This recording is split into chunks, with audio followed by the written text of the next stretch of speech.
O poder através da oração. Edward McKendree diz: o presente audiobook não tem qualquer motivação ou intuito comercial. Tem apenas como objetivo ajudar a muitas pessoas, especialmente aqueles que têm deficiência visual, analfabetismo ou outras dificuldades de leitura. Por sua vez, tem como intuito, igualmente, ser uma ferramenta, não comercial, para a instrução, ensino e aculturação. Que Deus o abençoe. Só lhe deu glória. A oração feita por um justo pode muito em seus efeitos. Elias era homem sujeito às mesmas paixões que nós, e, orando, pediu que não chovesse, e, por 3 anos e 6 meses, não choveu sobre a terra. E orou outra vez e o céu deu chuva, e a terra produziu o seu fruto. RC. Tiago 5:16-18.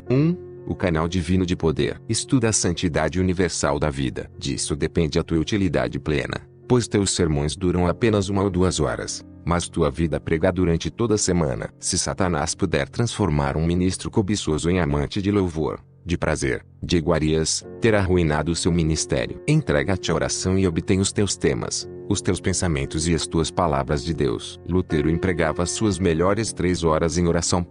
Robert Murray McCheyne. Estamos constantemente empenhados, se não obcecados, em arquitetar novos métodos, novos planos e novas organizações para fazer a igreja progredir e assegurar a divulgação e a eficiência do evangelho. Essa direção odiana tem a tendência de perder a visão do homem ou afogar o homem no plano ou na organização. O plano de Deus é usar o homem e usá-lo muito mais do que qualquer outra coisa. Homens são o método de Deus. A igreja está procurando métodos melhores. Deus está buscando homens melhores. Houve um homem enviado por Deus cujo nome era João.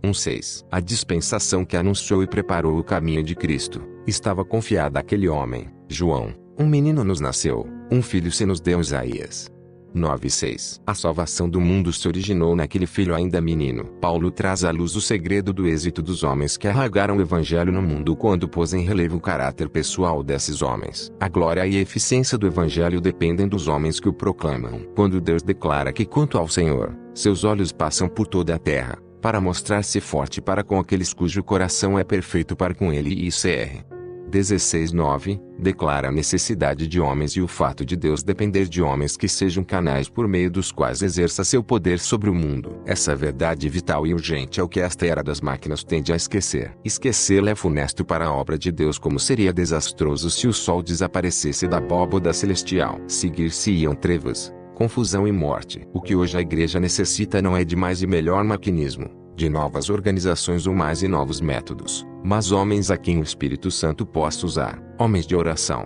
Homens poderosos na oração. O Espírito Santo não se derrama através dos métodos, mas por meio dos homens. Não vem sobre maquinaria, mas sobre homens. Não unge planos, mas homens. Homens de oração. Um eminente historiador disse que os acidentes do caráter pessoal têm mais a ver com as revoluções das nações do que os historiadores, filósofos ou políticos democráticos o reconhecem. Essa verdade tem aplicação plena ao Evangelho de Cristo, ao caráter e à conduta dos seguidores de Cristo. Cristianiza o mundo e transforma nações e indivíduos. Em relação aos pregadores do Evangelho, é eminentemente verdadeiro. Tanto o caráter como o sucesso do evangelho estão confiados ao pregador. Ele faz ou desfaz a mensagem de Deus ao homem. O pregador é o canal de ouro pelo qual o óleo divino flui. O canal deve ser não só dourado, mas também aberto e sem rachaduras, para que o óleo flua bem, sem obstáculo e sem desperdício. O homem faz o pregador. Deus deve fazer o homem. O mensageiro é, se possível, mais do que a mensagem. O pregador é mais que o sermão. O pregador faz o sermão. Como o leite nutridor do seio materno é a própria vida materna, de igual modo tudo que o pregador diz está matizado e impregnado daquilo que o pregador é. O tesouro está nos vasos de barro e o sabor do vaso nele se impregna e pode descorá-lo. O homem todo, jaz atrás do sermão. A pregação não é tarefa de 1 hora. É a manifestação de uma vida. É preciso 20 anos para fazer um sermão, porque são necessários 20 anos para formar um homem. O verdadeiro sermão é uma obra de vida. O sermão evoluiu porque o homem se desenvolveu. O sermão é poderoso, porque o homem tem poder. O sermão é santo, porque o homem é santo. O sermão está cheio de unção divina, porque o homem está cheio de unção divina. Paulo denominou-se meu evangelho. Não que o tenha degradado por suas excentricidades pessoais ou desviado por apropriação egoísta, mas o evangelho foi colocado no coração e no sangue do homem Paulo, como uma responsabilidade pessoal, para ser executada pelas peculiaridades paulinas, a fim de trazê-lo em chamas e impulsioná-lo pela ígnea energia da sua alma ardente. Os sermões de Paulo, Que eram eles? Onde estão eles? Esboços, fragmentos esparsos, flutuando no mar da inspiração. Mas, o homem Paulo, maior que os seus sermões, vive para sempre, em plena forma, figura e estatura com sua mão modeladora sobre a igreja. A pregação é apenas uma voz. A voz silencia, o tema é esquecido, o sermão apaga-se da memória. No entanto, o pregador vive. O sermão não pode elevar-se em suas forças vivificadoras acima do homem. Homens mortos tiram de si sermões mortos e sermões mortos matam. Tudo depende do caráter espiritual do pregador. Sob a dispensação judaica, o sumo sacerdote trazia um frontal de ouro com a inscrição Santidade ao Senhor em letras engastadas de joias. De igual modo, todo pregador no ministério de Cristo deve ser moldado e dominado por essa mesma divisa sagrada. É uma vergonha aberrante para o ministério cristão estar abaixo do sacerdócio judaico na santidade de caráter e na santidade de objetivo. Jonathan Edwards disse: eu continuei com minha busca intensa de mais santidade e conformidade com Cristo. O céu que eu desejava era o céu de santidade. O Evangelho de Cristo não é movido por ondas comuns. Não tem o poder de autopropagação. Move-se como se movem os homens que tomaram o encargo disso. O pregador deve personificar o Evangelho. As características divinas e mais salientes do Evangelho devem estar nele incorporadas. O poder do amor, que constrange, tem que estar no pregador como uma força relevante, excêntrica, que o domina todo e o faz esquecer-se de si mesmo. A energia da abnegação própria tem que constituir seu ser, coração, sangue e ossos. Ele deve seguir avante entre os homens como o homem, revestido de humildade, cheio de brandura, prudente como a serpente, simples como a pomba, reunindo em si a sujeição de um escravo e o espírito de um rei de figura nobre, real e independente, e a simplicidade e doçura de uma criança. O pregador tem de lançar-se a si mesmo, com todo o abandono de uma fé perfeita e esvaziada de si de um zelo que o consome, a sua obra pela salvação dos homens. Sinceros, heroicos, compassivos e intimoratos mártires têm que ser os homens que conquistam a geração e a moldam para Deus. Se são escravos do tempo,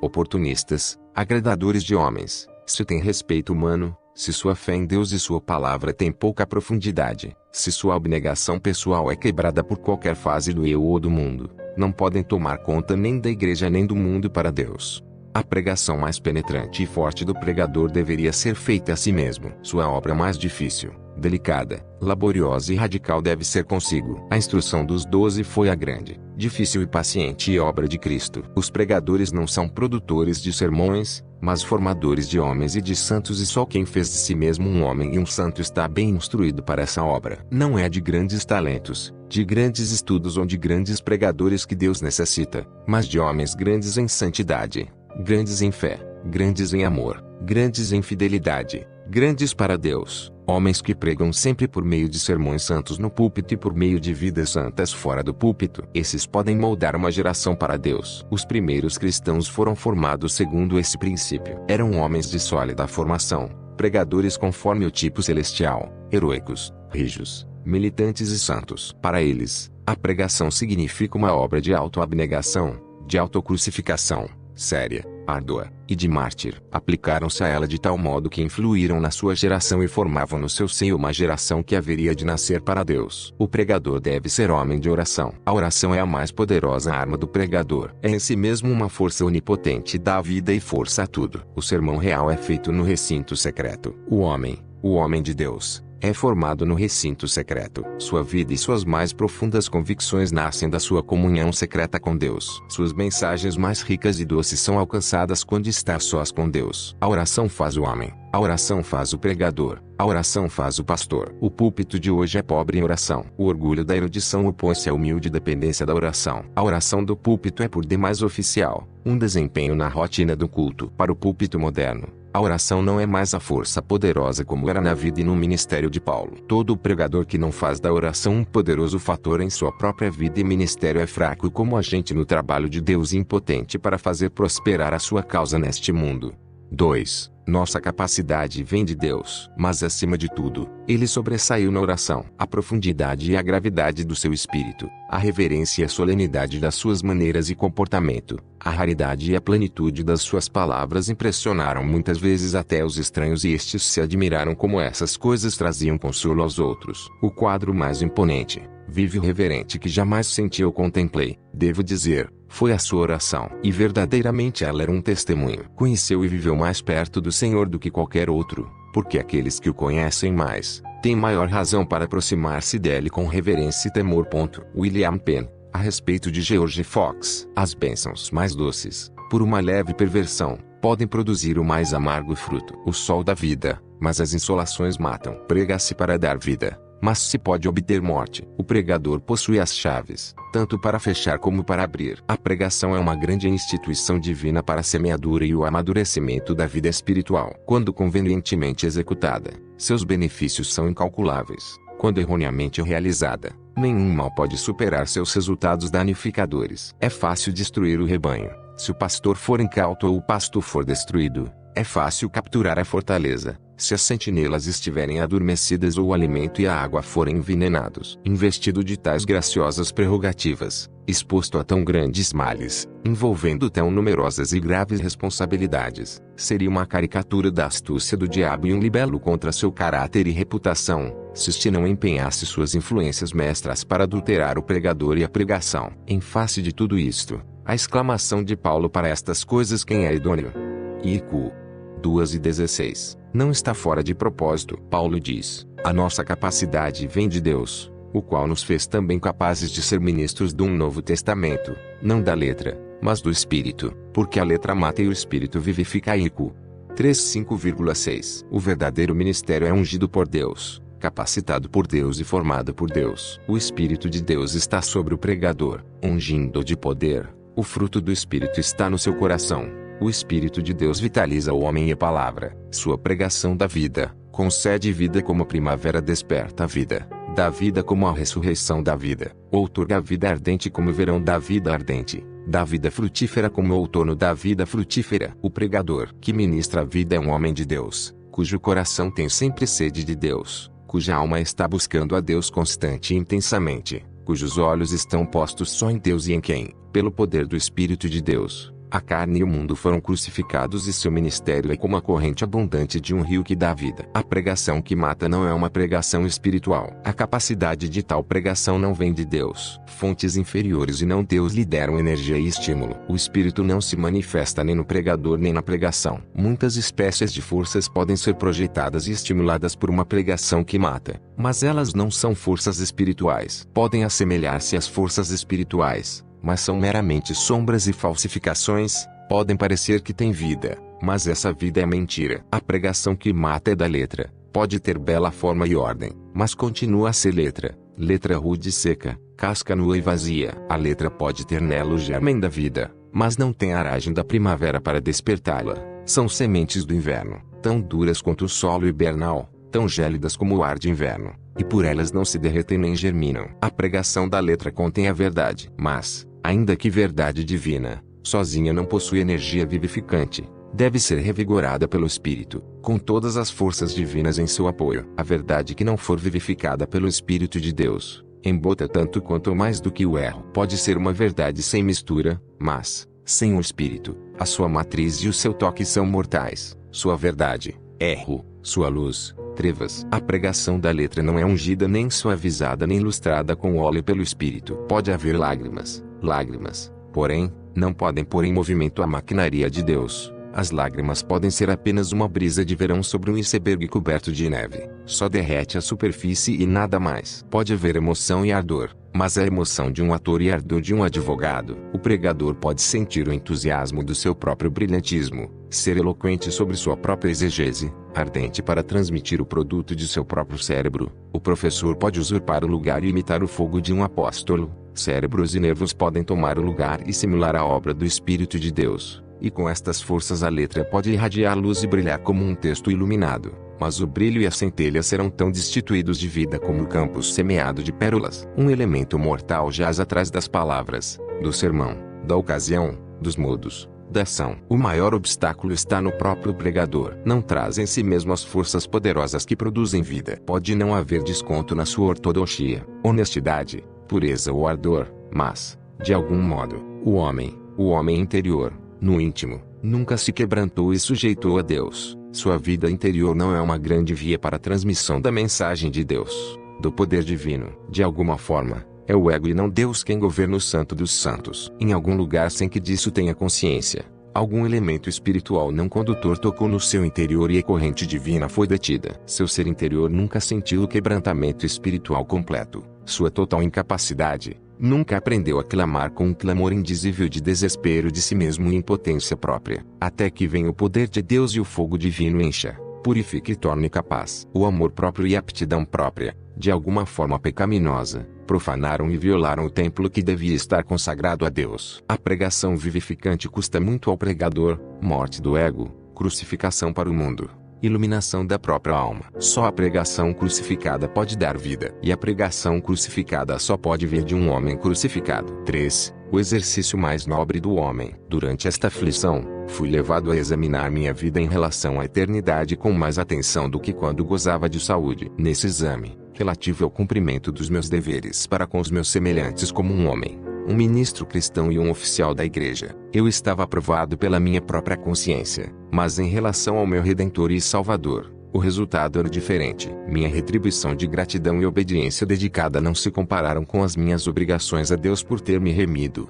preservado e sustentado em meio às vicissitudes da vida desde a infância até a velhice. A frieza do meu amor a Ele, que me amou primeiro e fez tanto por mim, esmagou-me e confundiu-me, e para completar meu caráter indigno, não só negligenciar o cultivo da graça concedida em toda a extensão do meu dever e privilégio, mas também, como falta desse cultivo, embora abundando em cuidado e em trabalho inquietantes, declinara-me do primeiro zelo e amor. Eu estava confundido, humilhei-me, implorei misericórdia, e renovei meu pacto de empenhar-me e devotar-me sem reserva ao Senhor.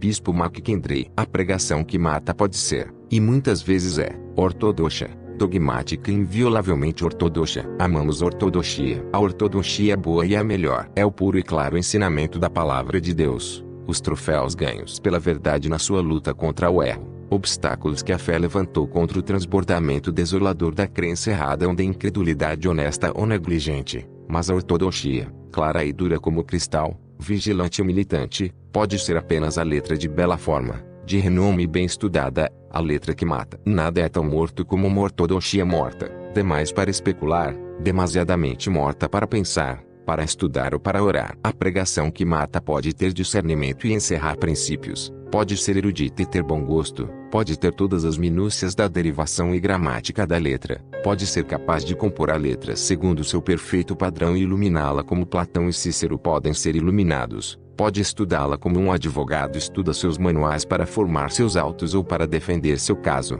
e pode ser ainda como uma geada mortífera. A pregação letra pode ser eloquente, esmaltada de poesia e retórica, borrifada de oração, temperada de sentimento, iluminada pelo gênio. Em tudo isso ainda pode ser só puros acessórios custosos e volumosos, flores raras e belas que embelezam o defunto.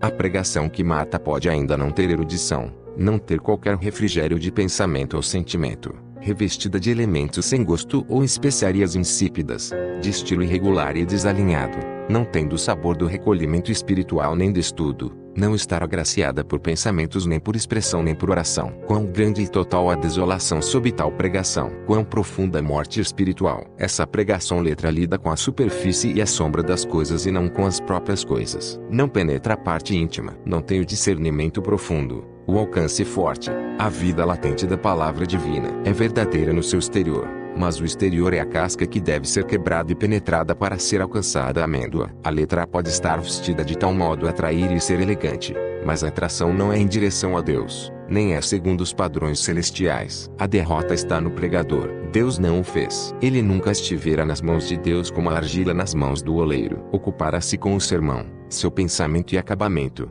sua redação e suas forças impressionantes. Mas as profundas coisas de Deus nunca foram pensadas, estudadas, sondadas e experimentadas por ele. Nunca estivera de pé diante do trono alto e sublime. Isaías 6:1. Nunca ouvira os cânticos de serafim, nunca tivera visão nem sentir o impacto da imponente santidade, nunca clamara num completo abandono e desespero sob a consciência da fraqueza e da culpa, nunca tivera a sua vida renovada, seu coração tocado, purificado, inflamado pela brasa viva do altar de Deus. Seu ministério tem poder de atrair o povo para si, para a igreja, para forma e cerimônia, mas não há real atração para Deus, nem indução à comunhão doce, santa e divina. A igreja tem sido enfeitada, mas não edificada, agradada, mas não santificada. A vida é suprimida. A cidade do nosso Deus transforma-se numa cidade de mortos. A igreja, num cemitério e não num exército em batalha. Louvor e oração são sufocados. A adoração, morta. O pregador e a pregação auxiliaram o pecado e não a santidade. Povoaram o inferno e não o céu. A pregação que mata é a pregação sem oração. Sem oração, o pregador gera a morte e não a vida. O pregador que é débil na oração é débil em forças vivificantes. O pregador que se afastou da oração como elemento conspícuo e predominante do seu próprio caráter despojou sua pregação do característico poder vivificador. Aí haverá oração profissional, mas a oração profissional ajuda a pregação na sua obra de morte. A oração profissional enregela e mata tanto a pregação como a oração. Muito da devoção frouxa e das atitudes indolentes e irreverentes na oração congregacional é atribuído à oração profissional do púlpito. Longas, discursivas, secas e fúteis são as orações em muitos púlpitos. Sem unção ou coração, caem como uma geada mortífera sobre todas as graças da adoração. São orações que trazem a morte. Todo vestígio de devoção pereceu sob seu sopro. Quanto mais mortas forem elas, mais crescem em extensão. É necessária uma instância por oração curta, oração viva, oração realmente de coração, oração pelo Espírito Santo, oração direta, específica, ardente, simples e ungida, no púlpito. Uma escola para ensinar os pregadores a orar a oração que Deus considera como oração, seria mais benéfica para uma piedade verdadeira, adoração legítima e pregação real, do que todas as escolas teológicas. Pare, faça uma pausa, considere, onde estamos nós? Que estamos fazendo? Pregando para matar, orando a Deus, o grande Deus, o Criador de todos os mundos, o juiz de todos os homens. Que reverência, que simplicidade, que sinceridade, que verdade exigida. Quão verdadeiros devemos ser, quão sinceros. Orar a Deus é o exercício mais nobre, o esforço mais sublime do homem, o fato mais real. Que suprimamos para sempre a maldita pregação que mata e a oração que mata, e vamos pôr em prática a coisa real, a coisa mais poderosa, a oração que é realmente oração, e a pregação vivificadora que traz a força poderosa que sustenta o céu e a terra e que extrai os tesouros abertos e inesgotáveis de Deus para socorrer a necessidade e a indigência do homem. 4. Falado a Deus em favor dos homens. Olhamos frequentemente para Brainerd que derramava, nos bosques da América, a sua alma diante de Deus em favor dos pagãos que pereciam e nada poderia torná-lo feliz a não ser a salvação deles. Oração secreta, fervorosa e confiante. Aí se origina toda a piedade pessoal. Um devido conhecimento da língua onde um missionário vive, um temperamento moderado e cativante, um coração dedicado a Deus em recolhimento secreto. Isto nos capacita, mais do que qualquer outro conhecimento e dons, nos torna instrumentos de Deus na grande obra de redenção humana.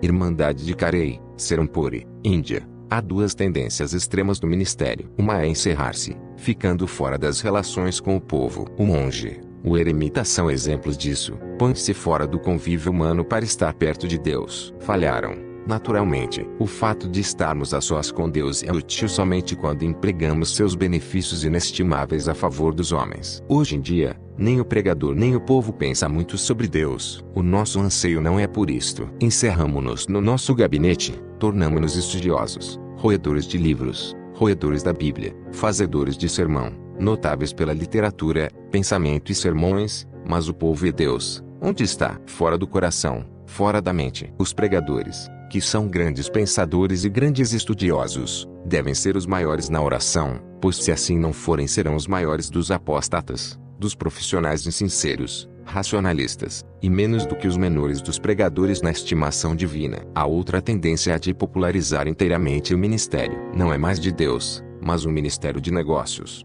do homem. Ora, não porque sua missão seja para o povo. Se pode mover o povo, criar um interesse, uma sensação a favor da religião, um interesse na obra da igreja, fica satisfeito. Sua relação pessoal com Deus não é o fator do seu trabalho. Nos seus planos a oração ocupa pouco ou nenhum lugar. O desastre e a ruína de tal ministério não podem ser avaliados pela aritmética terrena. O que o pregador é, na oração a Deus, para si e para o povo, será o seu poder para o bem real dos homens e será verdadeiramente frutífero e realmente fiel a Deus e ao homem para o tempo e para a eternidade. É impossível ao pregador conservar seu espírito em harmonia com a natureza divina de sua sublime vocação sem que ore muito. Dizer que o pregador pode conservar-se equilibrado e apto, pela força do dever e pela fidelidade laboriosa ao trabalho e à rotina do ministério. É um grave erro. Até mesmo a confissão de sermões, incessante e obrigatoriamente, como arte, dever, trabalho ou prazer, pode absorver e endurecer, pela negligência a oração, e apartar o coração de Deus. O cientista perde Deus na natureza. O pregador pode perdê-lo no seu sermão. A oração refrigera o coração do pregador, conserva-o sintonizado com Deus e em simpatia com o povo, eleva o seu ministério acima da frieza profissional, torna frutífera a rotina e move todas as engrenagens com facilidade e com o poder da unção divina. Spurgeon diz: naturalmente o pregador deve salientar-se sobre todos como um homem de oração. Ele ora como crente comum, ou seria um hipócrita. Ele ora mais que um crente comum, ou seria desqualificado no ofício que ocupa. Se vós ministros não são dedicados à oração,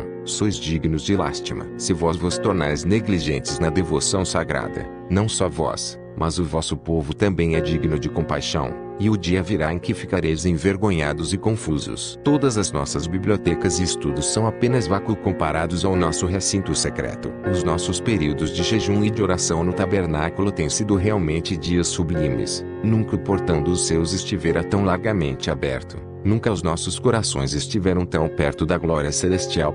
A oração que forma um ministério cheio de oração, não é uma pequena oração nele colocada como se põe perfume para dar-lhe um aroma agradável, mas a oração deve estar no corpo e constituir-se sangue e ossos. A oração não é um pequenino dever deixado no canto, nem uma função retalhada que se exerça nos fragmentos de tempo arrebatados ao trabalho e a outras ocupações da vida, mas significa que o melhor do nosso tempo, o coração do nosso tempo e da nossa energia devem ser dados. Não significa hora de recolhimento absorvida em estudos ou engolfada com atividades dos deveres ministeriais. Significa, porém, que o recolhimento espiritual deve estar em primeiro lugar, o estudo e a atividade em segundo, e ambos refrigerados e tornados eficientes pela oração em secreto. A oração que afeta a vida do ministro deve dar tom a esta mesma vida. A oração que dá cor e tendência ao caráter não é um passatempo curto e agradável. Deve penetrar tão fortemente no coração e na vida como o forte clamor e lágrimas de Cristo, e deve levar a alma a uma agonia de desejo como a oração de Paulo.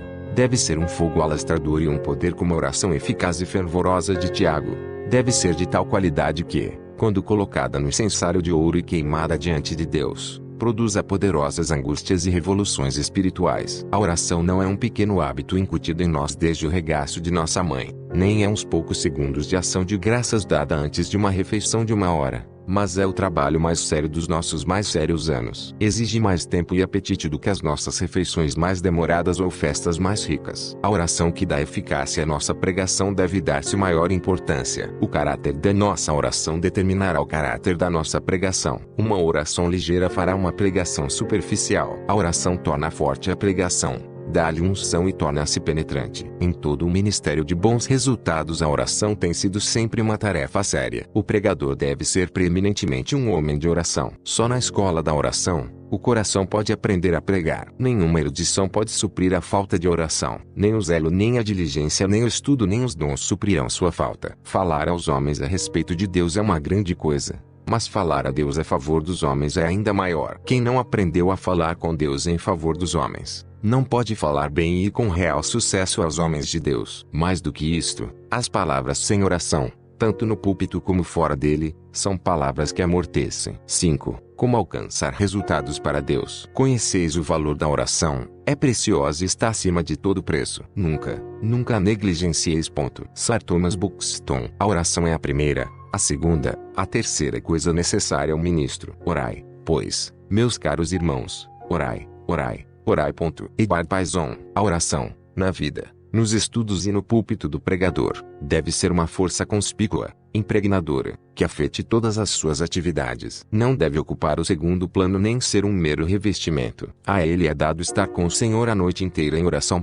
O pregador, para exercitar-se na oração que requer negação própria, é levado a olhar para o seu mestre que, tendo se levantado alta madrugada, foi para um lugar deserto, e ali orava. Marcos 1:35. O gabinete do pregador deve ser um recinto secreto, um Betel, um altar, uma visão e uma escada de Jacó, para que todos os pensamentos possam subir até o céu antes de dirigirem-se aos homens, para que todas as partes do sermão possam ser arejadas pelo ar dos céus e capacitadas, porque Deus está no gabinete. Assim como o motor não se põe em movimento até que haja ignição, A pregação, com todo o seu maquinário, perfeição e elegância, permanece numa inércia morta quanto aos resultados espirituais, até que a oração a inflame e produza a corrente elétrica. A disposição, a clareza e a força do sermão serão farrapos, a menos que haja impulso poderoso da oração nele, através dele e atrás dele. O pregador precisa, pela oração, colocar Deus no sermão. O pregador precisa, pela oração, mover a Deus em direção ao povo, antes de poder mover o povo para Deus por meio de suas palavras. O pregador deve ter tido audiência e pronto acesso a Deus antes de poder ter acesso ao povo. Para o pregador, o caminho aberto em direção a Deus é a garantia de um caminho aberto para o povo. É necessário repetir e tornar a repetir que a oração, como um mero hábito, como um desempenho de rotina ou ato profissional, é uma coisa morta e podre. A oração não se relaciona com a oração que pleiteamos. Damos ênfase sobre a oração verdadeira que implica e inflama todo elemento nobre da pessoa do pregador. Oração que nasce da união vital com Cristo, e da plenitude do Espírito Santo, que emana de profundas e transbordantes fontes da compaixão terna solicitude imperecível pelo bem eterno do homem e um zelo consumidor pela glória de Deus. O pregador precisa de uma inteira convicção da dificuldade e da delicadeza da sua obra e da necessidade imperativa do auxílio mais poderoso de Deus. A oração alicerçada sobre estas convicções solenes e profundas é a única oração verdadeira. A pregação amparada por uma tal oração é a única que semeia as sementes da vida eterna nos corações humanos e forma homens para os céus. É verdade que pode haver pregações populares, pregações agradáveis, pregações cativantes e pregações muito intelectuais, literárias e inteligentes, de boa extensão e forma, com pouca oração ou sem ela, mas a que alcança o objetivo de Deus na pregação, tem que nascer da oração, desde o tema até a peroração, transmitida com energia e espírito de oração, capacitada a germinar, e conservada com força vital nos corações dos ouvintes pelas orações do pregador, mesmo muito depois de ter passado a ocasião. Podemos desculpar-nos da pobreza espiritual da nossa pregação com muitas razões, mas a verdadeira causa será encontrada na falta de oração que anela pela presença de Deus no poder do Espírito Santo. Há muitos pregadores que podem transmitir sermões peritos sobre qualquer assunto, mas os efeitos são efêmeros e não entram como um fator no mundo espiritual onde a batalha terrível entre Deus e Satanás, entre os céus e o inferno, está sendo travada, porque eles não foram feitos poderosamente militantes e espiritualmente vitoriosos pela oração. Os pregadores que alcançam poderosos resultados para Deus são os homens que prevaleceram nos seus pleitos com Deus, antes de aventurarem-se a pleitear com os homens. Os pregadores que são os mais poderosos nos recintos secretos de oração para com Deus, são os mais poderosos nos seus púlpitos, para com os homens. Os pregadores são entes humanos e estão expostos, e muitas vezes são apanhados, pelos fortes turbilhões das correntes humanas. Orar é um trabalho espiritual e a natureza humana não gosta de tão árduo trabalho espiritual. A natureza humana deseja velejar para os céus pelo impulso de uma brisa favorável, sobre um mar cheio e calmo. Orar é um trabalho humilhante. Humilha o intelecto e o orgulho, crucifica a vanglória, assinala a nossa derrota espiritual e tudo isso é duro para a carne e o sangue. É mais fácil não orar do que suportar essas coisas. Assim chegamos a um dos males clamorosos destes tempos, talvez de todos os tempos, pouca oração ou nenhuma. Destes dois males, talvez a pouca oração seja pior do que não orar. Orar pouco é uma espécie de desculpa, um desencargo de consciência, uma farsa e uma ilusão. A pequena consideração que damos à oração é evidente no pouco tempo que lhe devotamos. O tempo gasto em oração pelo pregador comum dificilmente entra na soma total do seu horário. Frequentemente, a única oração do pregador é feita à beira de sua cama,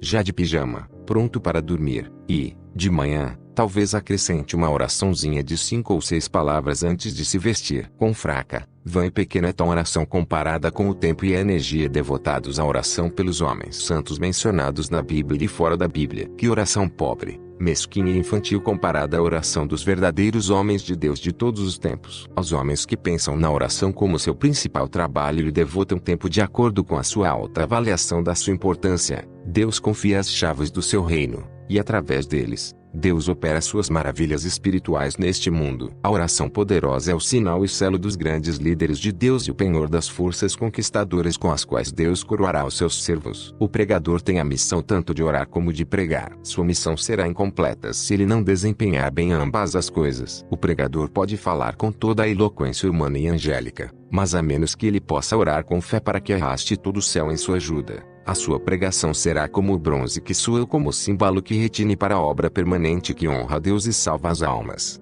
6. Grandes homens de oração. A causa principal da minha pobreza e da esterilidade espiritual é devida a uma negligência injustificável de oração. Posso escrever, ler, conversar ou ouvir com prontidão, mas orar é mais espiritual e íntimo do que qualquer dessas coisas e é do mais espiritual dos deveres que o meu coração carnal está mais pronto a fugir. Oração, paciência e fé nunca foram desapontados. Desde há muito tempo eu aprendi que, se devo ser ministro, só a fé e a oração devem fazer-me ministro. Quando posso encontrar meu coração em atitude com liberdade para a oração, tudo o mais é comparativamente fácil.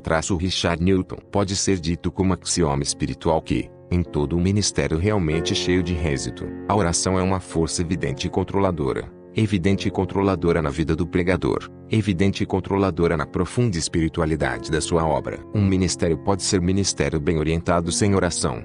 O pregador pode assegurar fama e popularidade sem orar. A maquinaria toda da vida do pregador e do seu trabalho pode funcionar sem o óleo da oração ou com tão pouco óleo que não dá para uma engrenagem. Mas nenhum ministério pode ser espiritual e promover santidade no pregador e no seu povo sem que a oração se torne uma força evidente e controladora. O pregador que realmente ora, põe Deus na obra. Deus não vem sobre a obra do pregador automaticamente ou como princípio geral, mas ele vem pela oração especial e sentimento de urgência. Que Deus será encontrado por nós no dia em que nós o buscamos com todo o coração. É tão verdadeiro para o pregador como para o penitente. O ministério cheio de oração é o único ministério que atrai ao pregador a simpatia do povo. A oração nos une aos homens assim como nos une a Deus. Um ministério cheio de oração é o único ministério qualificado para os ofícios e responsabilidades sublimes do pregador. Escolas, estudos, livros, teologia e pregação não fazem o pregador, mas só a oração o faz. A comissão de pregar confiada aos apóstolos foi uma folha branca até que fosse preenchida pelo Pentecostes que a oração trouxe. O ministro, que ora muito, já passou para além das regiões comuns, dos homens de negócios, dos homens mundanos, da atração do púlpito, passou para além de um organizador eclesiástico, a uma região mais sublime e mais poderosa, a região do espiritual. A santidade é um produto do seu trabalho de oração. Corações e vidas transformados apregoam a realidade, a veracidade e a natureza substancial do seu trabalho. Deus está com ele. Seu ministério não está baseado sobre princípios mundanos ou superficiais. Está profundamente abastecido com as coisas de Deus e profundamente disciplinado nelas. Sua comunhão longa e profunda com Deus em favor do seu povo e a agonia do seu espírito em luta coroaram no príncipe nas coisas de Deus. O gelo do profissionalismo foi derretido desde há muito sob a intensidade de sua oração. Os resultados superficiais de muitos ministérios, e a frieza de outros, são causados pela falta de oração. Nenhum ministério pode ter sucesso sem que haja muita oração. E essa oração deve ser fundamental, constante e crescente. O texto e o sermão devem ser o resultado da oração. O estudo deve ser banhado pela oração. Todos os seus deveres impregnados de oração e todo o seu espírito de oração. Estou triste porque tenho orado tão pouco. Era a lamentação profunda de um dos escolhidos de Deus no leito de morte, o que é uma confissão triste e lamentável para um pregador. Eu quero uma vida de maior, mais profunda e mais real oração, disse o finado arcebispo Tait. Todos nós podemos dizer assim e isto podemos sustentar. Os verdadeiros pregadores de Deus distinguiram-se num aspecto. Eram homens de oração. Diferentes, muitas vezes, em muitos aspectos, no entanto tinham um ponto em comum. Eles podem ter partido de pontos diferentes e viajado por diferentes caminhos, mas convergiram a um só ponto, foram na oração. Para eles, Deus era o centro de atração e a oração era o caminho que conduzia a Deus. Estes homens não oraram ocasionalmente nem oraram pouco ou regularmente ou nos tempos que sobravam. Oraram de tal modo que as suas orações entraram no seu caráter e os formaram. Oraram de tal maneira a afetar sua própria vida e a vida de outros. De tal modo oraram que fizeram a história da igreja e influenciaram o curso dos tempos. Gastaram muito tempo em oração, não porque estavam olhando para a sombra do relógio de soa nos ponteiros do relógio, mas porque a oração era tão urgente para eles e era uma tarefa que dificilmente poderiam abandonar. A oração era para eles o que foi para Paulo, um empenho e esforço sincero da alma, o que era para Jacó, uma luta e vitória, o que era para Cristo, grande clamor e lágrimas. Eles oraram com toda a oração e súplica no Espírito e vigiando nisto com toda a perseverança. Efésios 6:18. A oração eficiente e fervorosa não tem sido a arma mais poderosa dos soldados mais poderosos de Deus. Disse de Elias que era homem sujeito às mesmas paixões que nós e, orando, pediu que não chovesse, e, por 3 anos e 6 meses não choveu sobre a terra. E orou outra vez, e o céu deu chuva, e a terra produziu o seu fruto. Tiago 52.17,18. Esta declaração inclui todos os profetas e pregadores que moveram sua geração para Deus e mostra o instrumento pelo qual eles operaram suas maravilhas. Ainda que muitas orações particulares por natureza devam ser curtas, ainda que as orações públicas comumente devam ser curtas e condensadas, embora haja lugar e valor na oração ligeira, na nossa comunhão com Deus, o tempo é um fator essencial para o seu valor. Bastante tempo gasto com Deus é o segredo de toda oração eficiente. A oração, que é sentida como uma força poderosa, é o produto imediato ou imediato de muito tempo gasto com Deus. As nossas orações curtas devem ser o ponto de apoio e eficiência às orações longas que as precederam. A oração curta que prevalece não pode ser feita por uma pessoa que não tenha prevalecido com Deus numa luta poderosa de longa duração. A vitória da fé de Jacó não poderia ter sido alcançada sem aquela noite de luta. A intimidade com Deus não se faz às pressas. Ele não concede seus dons aos que vêm e vão fortuitos e apressados. Demorar-se sozinho com Deus é o segredo para alguém conhecê-lo e ter influência junto a ele. Ele cede a persistência de uma fé que o conhece. Cede as suas mais ricas dádivas àqueles que declaram seu desejo e sua apreciação por elas pela consistência e sinceridade de sua importunação. Cristo, que nisso e em outras coisas é o nosso exemplo, empregou muitas noites inteiras em oração. Seu costume era orar muito. Ele tinha lugar habitual para orar. Longo tempo gasto em oração constitui a vida e o caráter de Cristo. Paulo orava dia e noite. Daniel orava 3 vezes por dia, deixando de lado muitas coisas importantes. A oração de Davi pela manhã, ao meio-dia e à noite indubitavelmente, em muitas ocasiões, prolongava-se muito. Embora não tenhamos dados específicos do tempo que estes santos homens da Bíblia gastaram em oração, há evidências de que eles dedicaram muito tempo, e, em algumas ocasiões, era do seu costume empregar longos períodos para oração.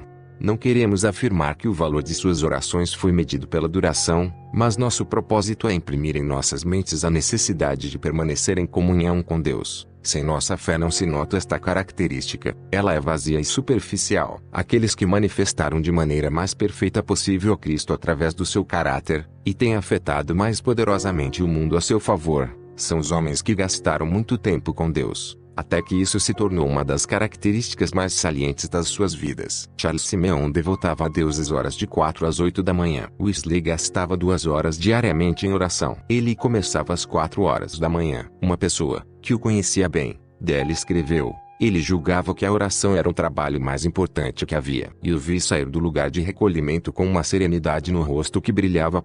Don Fletcher impregnou as paredes do seu quarto com o hálito de suas orações. Algumas vezes passava a noite inteira em oração, sempre, frequentemente e com grande intensidade. Toda a sua vida foi uma vida de oração. Não queria levantar-me da cadeira, disse ele, sem elevar o meu coração a Deus.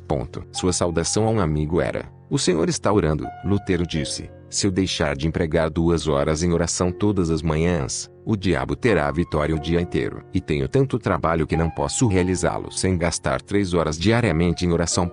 Seu lema era: aquele que orou bem, estudou bem. O arcebispo Leighton ficava tanto a sós com Deus que parecia estar em meditação perpétua. A oração e o louvor eram seu trabalho e seu prazer, diz o seu biógrafo. O bispo quem ficava tanto com Deus a ponto de dizer-se que a sua alma estava enamorada de Deus. Estava com Deus todas as manhãs antes do relógio assinalar 3 horas. O bispo Asbury disse: propus-me a levantar às 4 horas da madrugada tanto quanto possível e gastar 2 horas em oração e meditação.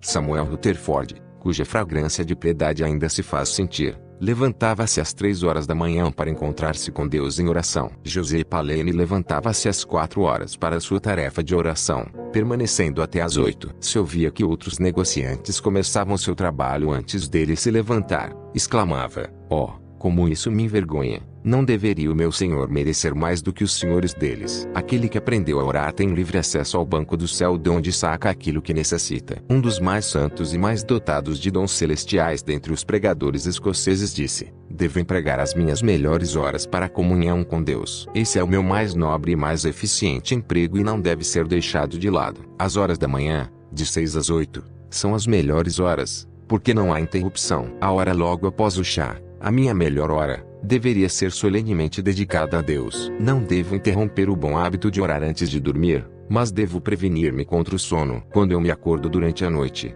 devo levantar-me e orar. Após o café da manhã, devo ter um tempo para intercessão.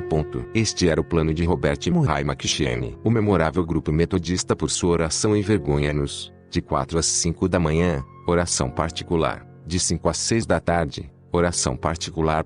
Baruch, o santo e maravilhoso pregador escocês, julgava que o dia estava perdido se não orava de 8 às 10 horas. Ele preparava o roube de chambre para usá-lo quando acordava à noite e orava. A sua esposa queixava-se dele quando o encontrava chorando prostrado no assoalho. Ele lhe replica: ó mulher, tenho a responsabilidade de 3.000 almas diante de Deus e eu não sei quantos dentre eles têm a certeza da salvação. O bispo Wilson diz, no diário de H. Martin, o espírito de oração, o tempo devotado ao dever e o seu fervor são as primeiras coisas que me impressionam. Payson dedicava tanto tempo à oração, e com tanta intensidade orava, que, pelo atrito constante de seus joelhos, se desgastou o local do assoalho onde estava habituado a ajoelhar-se. O seu biógrafo diz, sua oração contínua, feita em qualquer circunstância, é o fato mais notável da sua vida e é isto o que deve ser feito por aquele que quer rivalizar-se com ele. As suas orações ardentes e perseverantes deve-se, sem dúvida, em grande medida, seu sucesso notável e quase ininterrupto.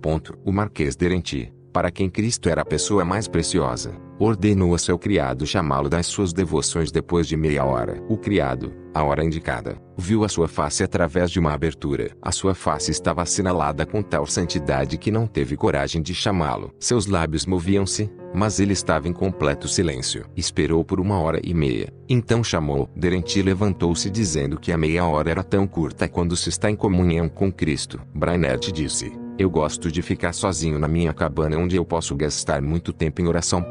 William Branham é famoso nos anais metodistas por sua santidade pessoal, pelo seu sucesso maravilhoso na pregação e pelas extraordinárias respostas às suas orações. Orava muitas horas seguidas. Viveu quase toda a sua vida sobre os joelhos. Ele visitava sua paróquia com o coração inflamado. E este fogo foi acendido pelo tempo que gastou em oração. Muitas vezes, gastou mais de 4 horas em oração contínua. O bispo Andrews empregava em geral 5 horas diariamente na oração e devoção. Sir Henry Havelock, soldado britânico, gastava sempre as primeiras 2 horas de cada dia com Deus. Se o acampamento se levantava às 6 horas da manhã, ele se levantava às 4. O Sr. Earl Cairns, advogado irlandês, levantava-se diariamente às 6 horas para assegurar 1h30 para o estudo da Bíblia e oração antes de fazer o culto doméstico. Às 7h45. O sucesso do Dr. Judson na obra de Deus é atribuído ao fato de que ele gastava muito tempo em oração. Ele diz sobre isso: arranja os teus afazeres, se possível,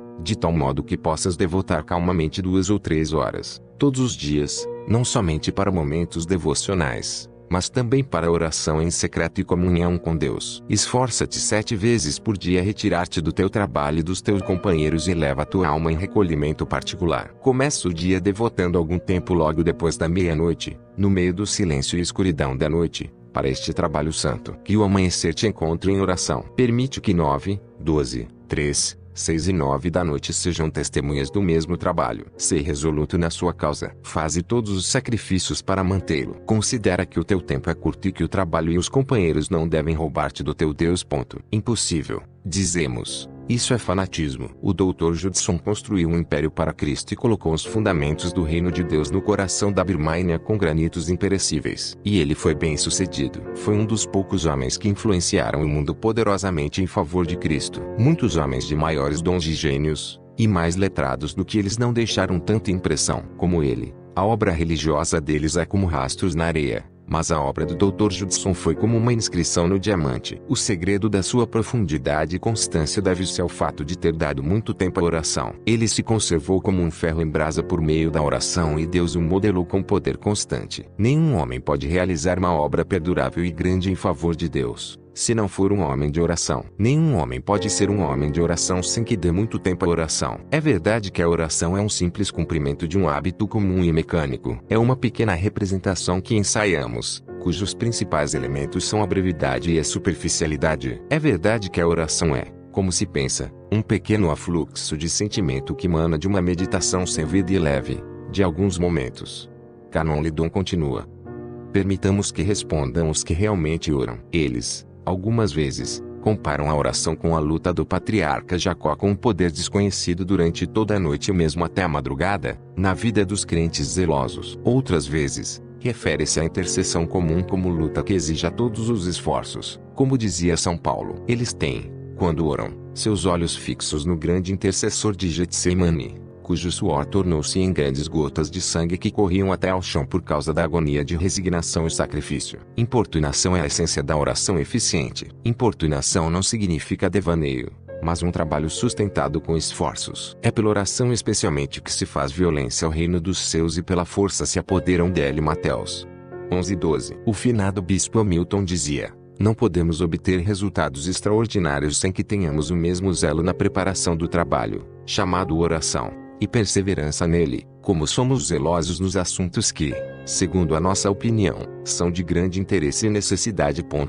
7. De madrugada te buscarei. Devo orar antes de ver qualquer pessoa. Às vezes, quando durmo demais, ou encontro com pessoas bem cedo, já é 11 ou 12 horas, antes de eu começar a oração em secreto. Esse é um mau hábito. É antibíblico. Cristo levantou-se antes do amanhecer e foi a um lugar solitário. Davi diz: de madrugada te buscarei, de madrugada ouvirás a minha voz. A oração familiar perde muito de suas forças e doçura e não posso fazer o bem àqueles que me procuram. A consciência sente-se culpada, a alma sem alimento, a candeia sem óleo. Então, muitas vezes, a alma não está em boa condição para a oração em secreto. Eu sinto que é muito melhor começar com Deus, ver a sua face, primeiro, e levar a minha alma para junto dele antes de me aproximar dos outros.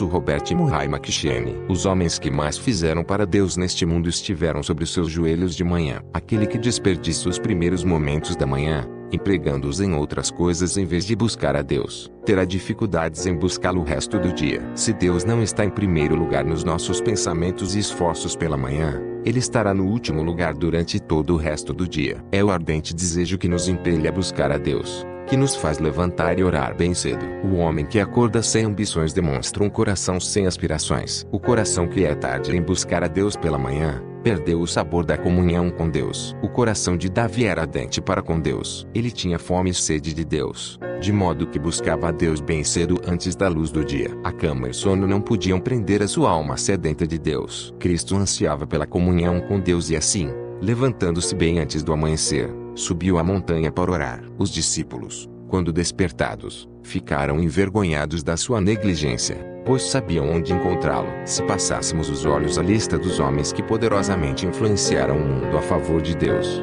os encontraríamos orando bem cedo. O anseio para com Deus que não quebra as fadigas do sono, é fraco e realizará muito pouco em favor de Deus, mesmo que possa satisfazer-se a si mesmo. O anseio por Deus, que nos conserva bem longe do diabo e do mundo, no alvor do dia, não se deixa embaraçar por estas coisas. Não é um anseio simples que faz os homens marcharem e os torna capitães dos exércitos de Deus, mas anseio ardente que os aviva e quebra todas as cadeias de autoindulgência. Mas o levantar cedo manifesta, aumenta e fortalece esse anseio. Mas se eles permanecem no leito e são indulgentes para consigo mesmos, o anseio se extinguirá. Mas aquele anseio faz com que eles se despertem e busquem a Deus com todas as forças. Quando se considera e põe em prática esse anseio, a sua fé conquista a Deus e lhe concede a manifestação doce e transbordante de Deus ao seu coração. Esse poder da fé e a plenitude da revelação os torna eminentemente santos e o hálito de sua santidade vem até nós e entramos no gozo de suas conquistas. Mas nós nos satisfazemos desse gozo e nada mais fazemos. Construímos suas sepulturas e escrevemos seus epitáfios, mas somos cuidadosos em não seguir os seus exemplos. Necessitamos de uma geração de pregadores que busquem a Deus de madrugada,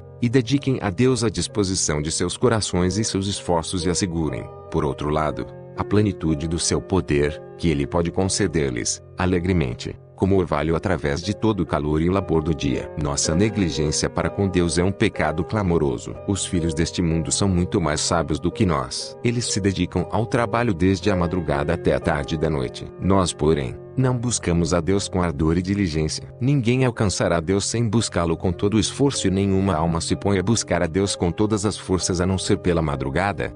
8. O segredo do poder. Há uma falta manifesta de influência espiritual no ministério de hoje. Eu sinto no meu próprio caso e eu vejo no ministério de outros. Temo que haja entre nós um espírito de política e temperamento mundano em demasia. Estamos por demais preocupados em satisfazer os gostos de um homem e os preconceitos de outro. O ministério é um grande e santo trabalho e deve encontrar em nós um espírito simples e santo, mas uma humilde imparcialidade para todas as consequências. O defeito principal dos ministros cristãos é a deficiência de um hábito devocional. Richard Cedill. Nunca houve maior necessidade de homens e mulheres santos, Mais imperativo ainda é o chamado de pregadores santos e inteiramente devotados a Deus. O mundo move-se com passos gigantescos. Satanás tem ascendência e domínio sobre o mundo e se esforça para que todos os seus movimentos sirvam às suas finalidades. A religião deve realizar o seu melhor trabalho e apresentar seus modelos mais atrativos e perfeitos. De qualquer modo, a santidade moderna deve estar inspirada nos ideais mais sublimes e nas possibilidades maiores por meio do Espírito. Paulo vivia sobre os joelhos, para que a igreja de Éfeso pudesse compreender a largura, o comprimento, a altura e a profundidade de uma santidade incomensurável e fossem tomados de toda a plenitude de Deus. Efésios 13, 18 a 19. Epáfras entregou-se ao trabalho exaustivo e conflito extremo de oração fervorosa para que a igreja de Colossos pudesse ser conservada perfeita e plenamente convicta em toda a vontade de Deus. Colossenses 4 e 12. Em qualquer lugar, em qualquer coisa dos tempos apostólicos, havia um esforço da parte do povo de Deus para chegar à unidade de fé e do pleno conhecimento do Filho de Deus, perfeita varonilidade, à medida da estatura da plenitude de Cristo. Efésios 4 e 13. Não havia prêmio para os anões, nem encorajamento à eterna infância. As crianças devem crescer, o velho, apesar da fraqueza, deve produzir fruto na velhice, ser abundante e próspero. A coisa mais divina na religião cristã é homens santos e mulheres santas. Nenhuma soma de dinheiro, de gênio, ou de cultura pode mover coisas para Deus. A santidade é que dá energia à alma. O homem inflamado de amor, de anseio por mais fé, mais oração, mais zelo e mais consagração. Este é o segredo do poder. É dessas coisas que necessitamos e que devemos ter, e homens devem ser a encarnação dessa devoção a Deus. O trabalho de Deus está estacionado e sua causa está claudicante, seu nome profanado pela falta dessas coisas. O gênio, embora seja o mais sublime e o mais dotado, a educação, embora mais elevada e mais refinada, a posição, a dignidade, nomes honrados, não podem mover este carro de guerra do nosso Deus. É um carro de fogo, e somente forças ígneas podem movê-lo. O gênio de um Milton falharia. A força imperial de um leão falharia. O espírito de Brainer pôde movê-lo. O espírito de Brainer estava inflamado para Deus e inflamado para as almas. Nada terreno, mundano, egoísta contribui para bater por menos que fosse a intensidade dessa força e dessa chama impelidora e consumidora. A oração é o criador e o canal da devoção. O espírito de devoção é o espírito de oração. A oração e a devoção estão unidas como a alma e o corpo e como a vida e o coração. Não há oração real sem devoção, nem devoção sem oração. O pregador deve submeter-se a Deus numa devoção mais santa. Ele não é um homem profissional. Seu ministério não é uma profissão. É uma instituição divina. Uma devoção divina. Ele é devotado a Deus. Seu objetivo, suas aspirações e sua ambição são para Deus e em direção a Deus. Para uma pessoa assim, a oração é tão essencial como o alimento para a vida. O pregador, acima de todas as coisas, deve ser devotado a Deus. As relações do pregador com Deus são as insígnias e credenciais do seu ministério. Estas devem ser claras, conclusivas e irrefutáveis. Nenhum tipo comum e superficial de piedade deve estar nele. Se não se notabiliza pela graça,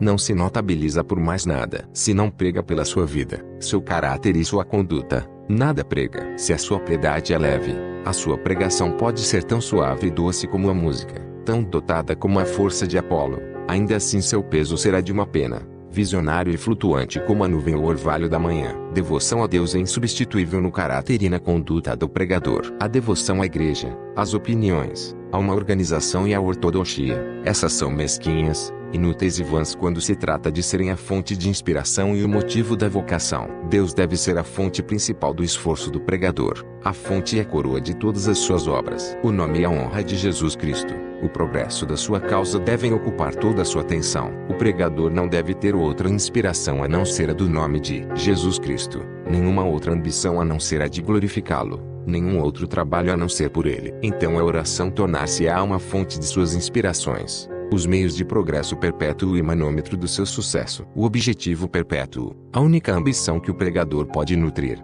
é o de ter Deus com ele. Nunca a causa de Deus necessitou de ilustrações perfeitas das possibilidades da oração mais do que no dia de hoje. Nenhuma era, nenhuma pessoa será exemplo do poder do Evangelho a não ser as eras ou pessoas de profunda e ardente oração. Uma era sem oração terá apenas exemplos escassos do poder de Deus. Os corações sem oração nunca se elevarão a essas elevadas alturas. A nossa era pode ser uma era melhor do que a do passado, Mas há uma distância infinita entre o melhoramento de uma era pela força de uma civilização progressiva e seu melhoramento pelo desenvolvimento da santidade e da semelhança com Cristo pela energia da oração. Os judeus eram muito melhores quando Cristo veio do que nas eras anteriores. Era a idade de ouro de sua religião farisaica. Sua idade áurea de religiosidade crucificou Cristo. Nunca houve tantas orações, e nunca tão pouca oração verdadeira. Nunca tanto sacrifício e tão pouco sacrifício real. Nunca houve menos idolatria e nunca os homens foram tão idólatras. Nunca houve tanta adoração no templo, e nunca Deus foi menos adorado. Nunca houve mais culto com os lábios, e nunca houve menos culto de todo o coração. Nunca houve tantos frequentadores de igrejas, mas nunca houve tão poucos santos. É a força da oração que faz santos. Os caracteres santos são formados pelo poder da oração verdadeira. Quanto mais santos verdadeiros houver, mais oração haverá. Quanto mais oração, mais verdadeiros santos. Deus tem agora e teve no passado muitos desses pregadores consagrados e dedicados à oração, homens em cujas vidas a oração tem sido uma força poderosa, controladora e conspícua. O mundo sentiu o seu poder. Deus sentiu e honrou seu poder, a causa divina avançou poderosa e suavemente pelas suas orações, e a santidade brilhou nos seus caracteres com um brilho divino. Deus encontrou um dos homens que estava procurando em Davi Brainerd, cuja obra e nome ficaram na história. Ele não era um homem comum, mas era capaz de brilhar em qualquer companhia. Era o rival dos sábios e dos dotados, eminentemente capacitado para ocupar os púlpitos mais atraentes e trabalhar entre os mais refinados e cultos que estavam tão ansiosos para conservá-lo como seu pastor. Jonathan Edwards, famoso pastor, testifica que era um jovem de talentos notáveis, que tinha conhecimento extraordinário de homens e coisas, tinha habilidades raras de eloquência, tinha muito conhecimento de teologia e era, verdadeiramente, para uma pessoa tão jovem, extraordinariamente santo e profundo conhecedor de todos os assuntos relacionados com a religião experimental. Nunca conheci um da mesma idade que ele que tivesse noções tão claras e apuradas da natureza e essência da verdadeira religião. Seu modo de orar era quase impossível de se imitar, e raramente cheguei a conhecer uma pessoa que o igualasse. Seu conhecimento era considerável e tinha dons extraordinários para o púlpito.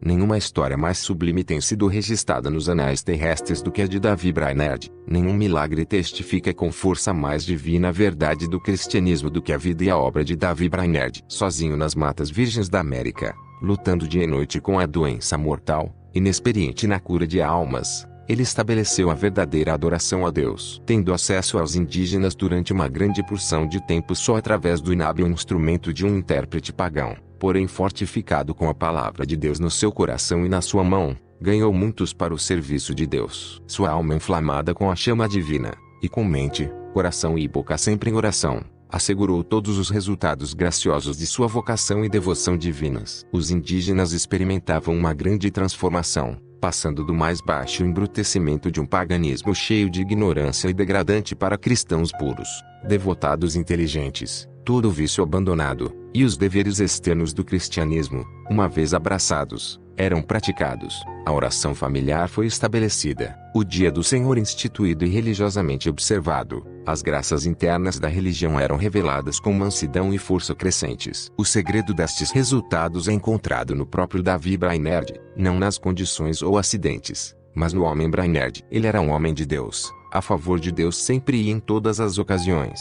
Deus podia manifestar-se através dele sem impedimentos. A onipotência da graça não era limitada nem diminuída pelas condições do seu coração. O canal inteiro era alagado e purificado pela passagem mais plena e mais poderosa de Deus, de tal modo que Deus podia descer com todas as suas forças poderosas sobre o deserto desesperador e selvagem, e transformá-lo num jardim cheio de flores e frutos, pois nada é difícil demais para Deus se ele puder obter o homem apropriado para fazê-lo. Brainerd viveu uma vida de santidade e oração. Seu diário é repleto de registros de horas de oração, meditação e recolhimento espiritual. O tempo que gastou em oração particular somava muitas horas diariamente. Quando eu volto para casa, disse ele, e me entrego à meditação, oração e ao jejum, a minha alma anseia por mortificação, abnegação própria, humildade e separação de todas as coisas do mundo. E eu nada tenho que fazer, disse ele, com a terra, mas só nela trabalhar honestamente para Deus. Não desejo viver um minuto sequer para as coisas que o mundo oferece. Foi a oração que deu à sua vida e ao seu ministério seu maravilhoso poder. Ele orou de acordo com este alto princípio, sentindo algo da suavidade da comunhão com Deus e a força constrangedora do seu amor e como admiravelmente isso cativa a alma e faz com que todos os desejos e afeições centralizem em Deus. Separei este dia para o jejum em segredo e oração a Deus para que Ele me dirija e me abençoe em vista do grande trabalho que eu tenho em mira, isto é, o de pregar o Evangelho. E para que o Senhor voltasse a mim e me mostrasse a luz do seu rosto. Tive pouca vida e poder durante a manhã. Perto da metade da tarde, Deus capacitou-me a lutar ardentemente, intercedendo por meus amigos ausentes. Mas só à noite o Senhor visitou-me maravilhosamente em oração. Penso que a minha alma nunca esteve antes em tal agonia. Eu não senti nenhum impedimento, pois os tesouros da graça divina estavam abertos para mim. Pelejei pelos amigos ausentes, pela colheita de almas, pelas multidões de pobres almas e por muitos que, eu penso, eram filhos de Deus e estavam em lugares distantes. Estava em tal agonia, desde o meio-dia até o escurecer, que eu fiquei todo molhado de suor, mas mesmo assim parecia-me que nada havia feito. Meu querido Salvador derramou suores de sangue pelas pobres almas. Eu ansiei por mais compaixão para com elas. Eu me sentia inundado de uma doce paz, com o amor e a graça divina e fui dormir com este sentimento, com meu coração colocado em Deus. Os homens poderosos em oração são homens de poder espiritual. As orações nunca morrem. Toda a vida de Brainer foi uma vida de oração. Dia e noite ele orava. Antes de pregar e depois de pregar, ele orava. Orava cavalgando através das solidões intermináveis da floresta. Orava no seu leito de palha. Orava retirando-se às florestas densas e solitárias. Hora após hora, dia após dia, cedo de manhã e tarde da noite. Ele estava orando e jejuando, derramando sua alma, intercedendo e comungando com Deus. Estava com Deus poderosamente na oração e Deus estava poderosamente com ele. Mesmo que esteja morto, ainda fale, trabalhe e falará e operará até o fim chegar, e entre os gloriosos daquele glorioso dia ele estará entre os primeiros. Jonathan Edwards diz dele: sua vida mostra o caminho certo para o sucesso nas obras do ministério. Ele o procurava como o soldado procura a vitória no cerco de uma cidade ou na batalha, ou como um homem que corre a sua carreira para um grande prêmio. Animado pelo amor a Cristo e às almas, como ele trabalhava, sempre fervorosamente, não só em palavras e doutrina, em público e em particular, mas em orações de dia e de noite, pelejando com Deus em segredo, e tendo dores de parto com gemidos e agonias indizíveis, até que Cristo fosse formado nos corações do povo a quem ele era enviado. Como um verdadeiro filho de Jacó, ele perseverou na peleja através de toda a escuridão da noite, até o alvor do dia. 9. A vitória do lugar silencioso. Porque nada alcança o coração a não ser o que vem do coração, ou nada desperta a consciência a não ser o que vem da consciência viva. Elon Penn. Pela manhã, eu ficava ocupado em preparar a mente ao invés do coração. Este tem sido frequentemente o meu erro e eu sentia sempre o seu mal, especialmente na oração. Reforma-a, pois, ó Senhor, alarga o meu coração e eu pregarei. Robert Murray McCheyne. Um sermão que contém mais cérebro nele infundido que coração, não terá eficácia nos ouvintes. Richard Cecil. A oração com suas forças múltiplas auxilia os lábios para proferirem a verdade em sua plenitude e liberdade. Deve-se fazer muita oração pelo pregador. O pregador é formado pela oração. Deve-se orar pelos lábios do pregador. Seus lábios devem ser abertos e enchidos pela oração. Os lábios santos são formados pela oração, por muita oração. Os lábios destemidos são feitos pela oração, por muita oração. A igreja e o mundo, Deus e os seus devem muito aos lábios de Paulo. Os lábios de Paulo deveram seu poder à oração. Como é variada, ilimitada, valiosa e útil a oração para o pregador, por muitas razões, em muitas coisas e em todas as ocasiões. Um dos grandes valores é que auxilia o seu coração. A oração põe o coração do pregador no seu sermão. A oração coloca o sermão do pregador no seu coração. O coração faz o pregador. Homens de grandes corações são grandes pregadores. Homens de maus corações podem fazer algum bem, mas isto é raro. O mercenário e o estranho podem ajudar o rebanho em algumas ocasiões, mas é o bom pastor com bom coração de pastor quem abençoará as ovelhas e corresponderá em toda a medida à posição de pastor. Nós damos tanta ênfase à preparação do sermão que temos perdido a visão da coisa mais importante a ser preparada: o coração. Um coração preparado é muito melhor do que um sermão preparado. Um coração preparado fará um sermão preparado. Volumes têm sido escritos estabelecendo a mecânica e o gosto da preparação de sermões, de tal modo que estamos possuídos da ideia de que os andaimes são o prédio. Ao jovem pregador tem sido ensinado a empregar todo o seu esforço na forma, no gosto e na beleza do seu sermão como um produto mecânico e intelectual. Temos, por isso, cultivado um gosto viciado no povo e despertado o clamor por talento em lugar da graça, eloquência em vez de piedade, retórica em lugar de revelação, reputação e brilhantismo ao invés de santidade. Por causa disto, temos perdido a verdadeira ideia da pregação, o poder da pregação, a convicção pungente do pecado, a rica experiência e o elevado caráter cristão, autoridade sobre as consciências e vidas, que sempre resulta da pregação genuína. Isto não quer dizer que os pregadores estudam demais. Alguns deles nada estudam, outros não estudam o suficiente. Inúmeros pregadores não estudam de um modo correto para se mostrar obreiros aprovados por Deus. Mas a nossa grande falta não é de cultura mental, mas de cultura do coração. Não é falta de conhecimento, mas a falta de santidade é o nosso triste e saliente defeito.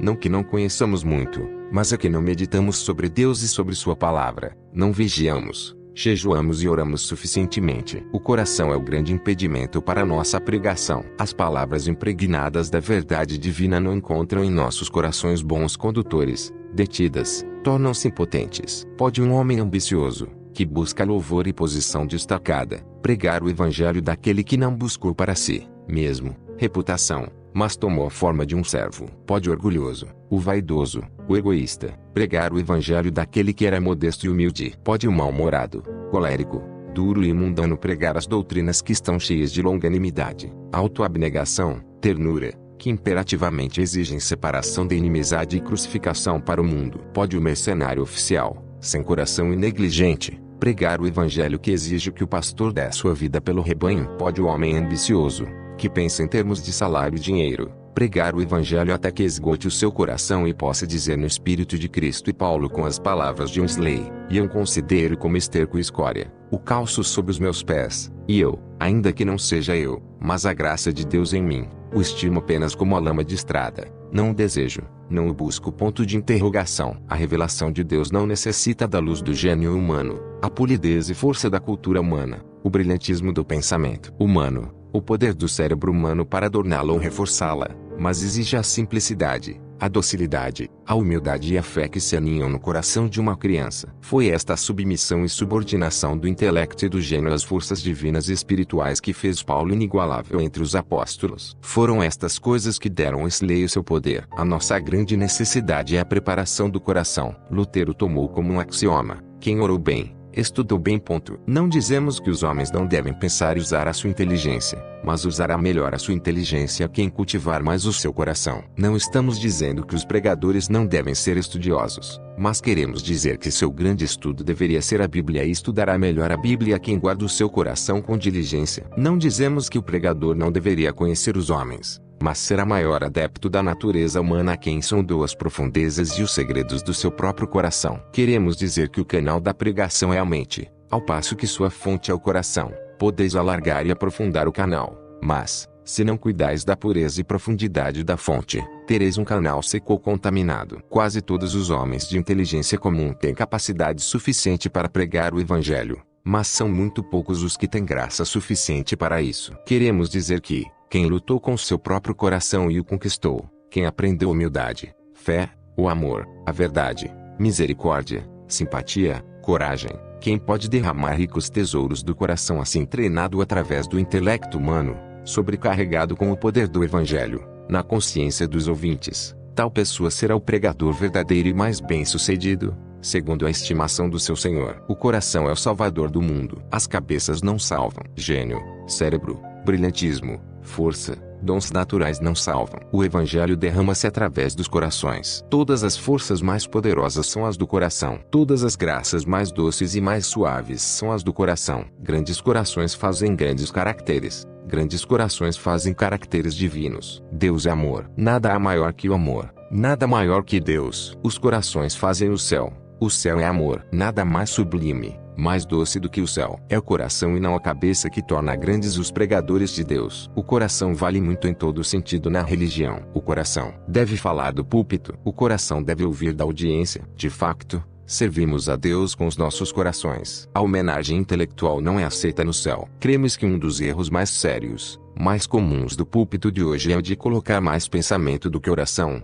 mais cérebro do que coração nos sermões. Grandes corações fazem grandes pregadores. Bons corações fazem bons pregadores. Uma escola teológica para engrandecer e cultivar o coração é o objetivo áureo do Evangelho. O pastor atrai seu povo a ele e governa seu povo pelo seu coração. Eles podem admirar seus dons, podem estar orgulhosos de sua capacidade, podem ser influenciados por algum momento pelos seus sermões, mas a fortaleza do seu poder é o seu coração. Seu cetro é o amor. O trono do seu poder é o seu coração. O bom pastor dá sua vida pelas ovelhas. Os cérebros nunca fazem mártires. E o coração que sujeita a vida é o amor e a fidelidade. É necessária grande coragem para ser um pastor fiel. Mas o coração, ele só pode suprir esta coragem. Dons de gênio podem ser excelentes, mas são os dons de gênio do coração e não os da cabeça. É mais fácil encher o cérebro do que preparar o coração.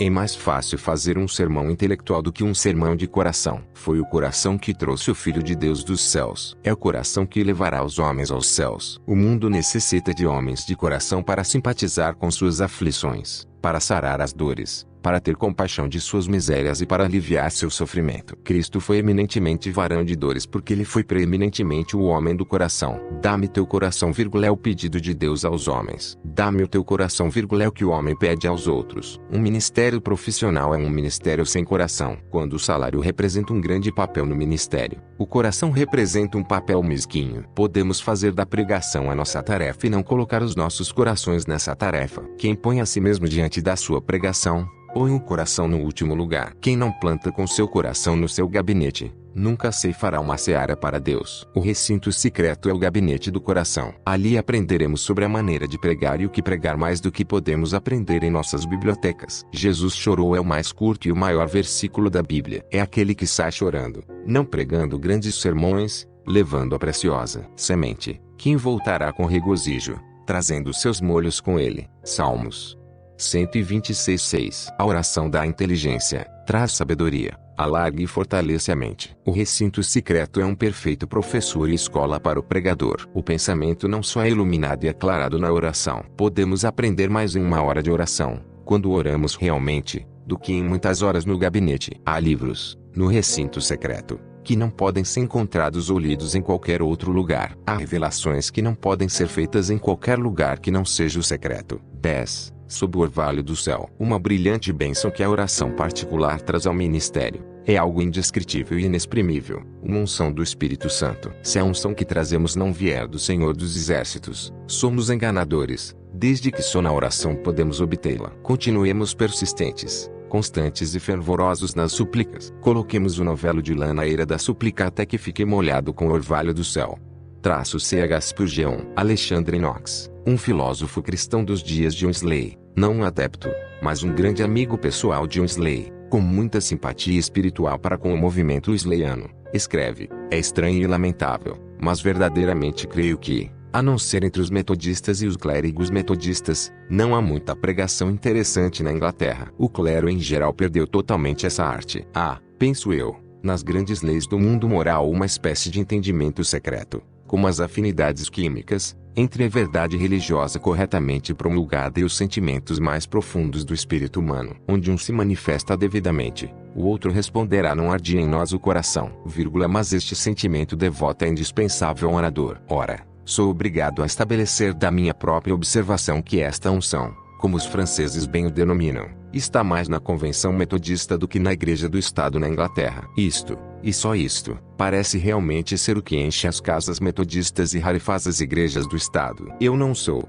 como verdadeiramente penso, um entusiasta. Sou anglicano muito sincero e de coração e um discípulo humilde da escola de Ali Boyle, de Burnett e Leighton. Agora, devo asseverar que, quando eu estive nesta cidade há 2 anos atrás, não ouvi nenhum pregador que me falasse como os meus próprios e grandes mestres, a não ser os que são considerados metodistas. Agora estou desenganado de procurar um átomo de instrução de coração em outro qualquer lugar. Os pregadores metodistas, embora eu não possa provar sempre todas as suas afirmações, difundem com maior convicção esta religião verdadeira e pura. Eu senti um verdadeiro prazer no último domingo. Posso dar testemunho de que o pregador falou realmente palavras da verdade e sobriedade. Não havia eloquência. O homem honesto nunca sonhou com tal coisa. Mas havia coisa muito melhor. Uma comunicação cordial de verdade vitalizada. E eu digo vitalizada porque aquilo que ele declarou aos outros, Era impossível não sentir que ele próprio vivia.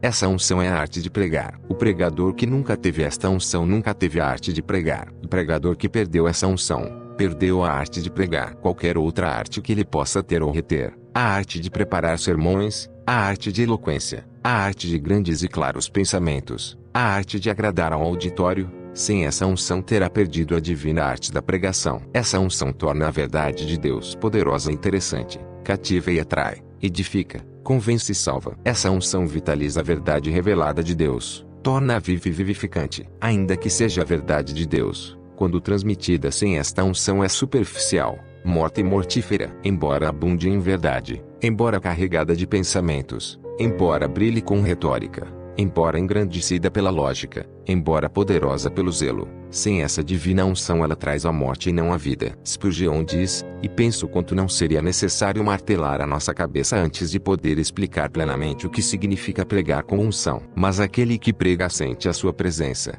e aquele que ouve logo sente a sua ausência. Samaria, em estado de fome, representa um discurso sem unção. Jerusalém, com sua festa de fartura, cheia de tutano, pode representar um sermão enriquecido com ela. Qualquer um sabe que a brisa da manhã é quando as pérolas orientais abundam em cada folha da grama, mas quem pode descrevê-la e muito menos produzi-la? Tal é o ministério da unção espiritual. Sabemos o que ela é, mas não podemos defini-la. Imitá-la pode parecer fácil, mas representa uma grande tolice. Unção espiritual é uma coisa que não se pode fazer e imitá-la é uma indignidade. No entanto, ela é, em si mesma, inestimável e é necessária acima de qualquer medida, se desejamos edificar os crentes e conduzir pecadores a Cristo.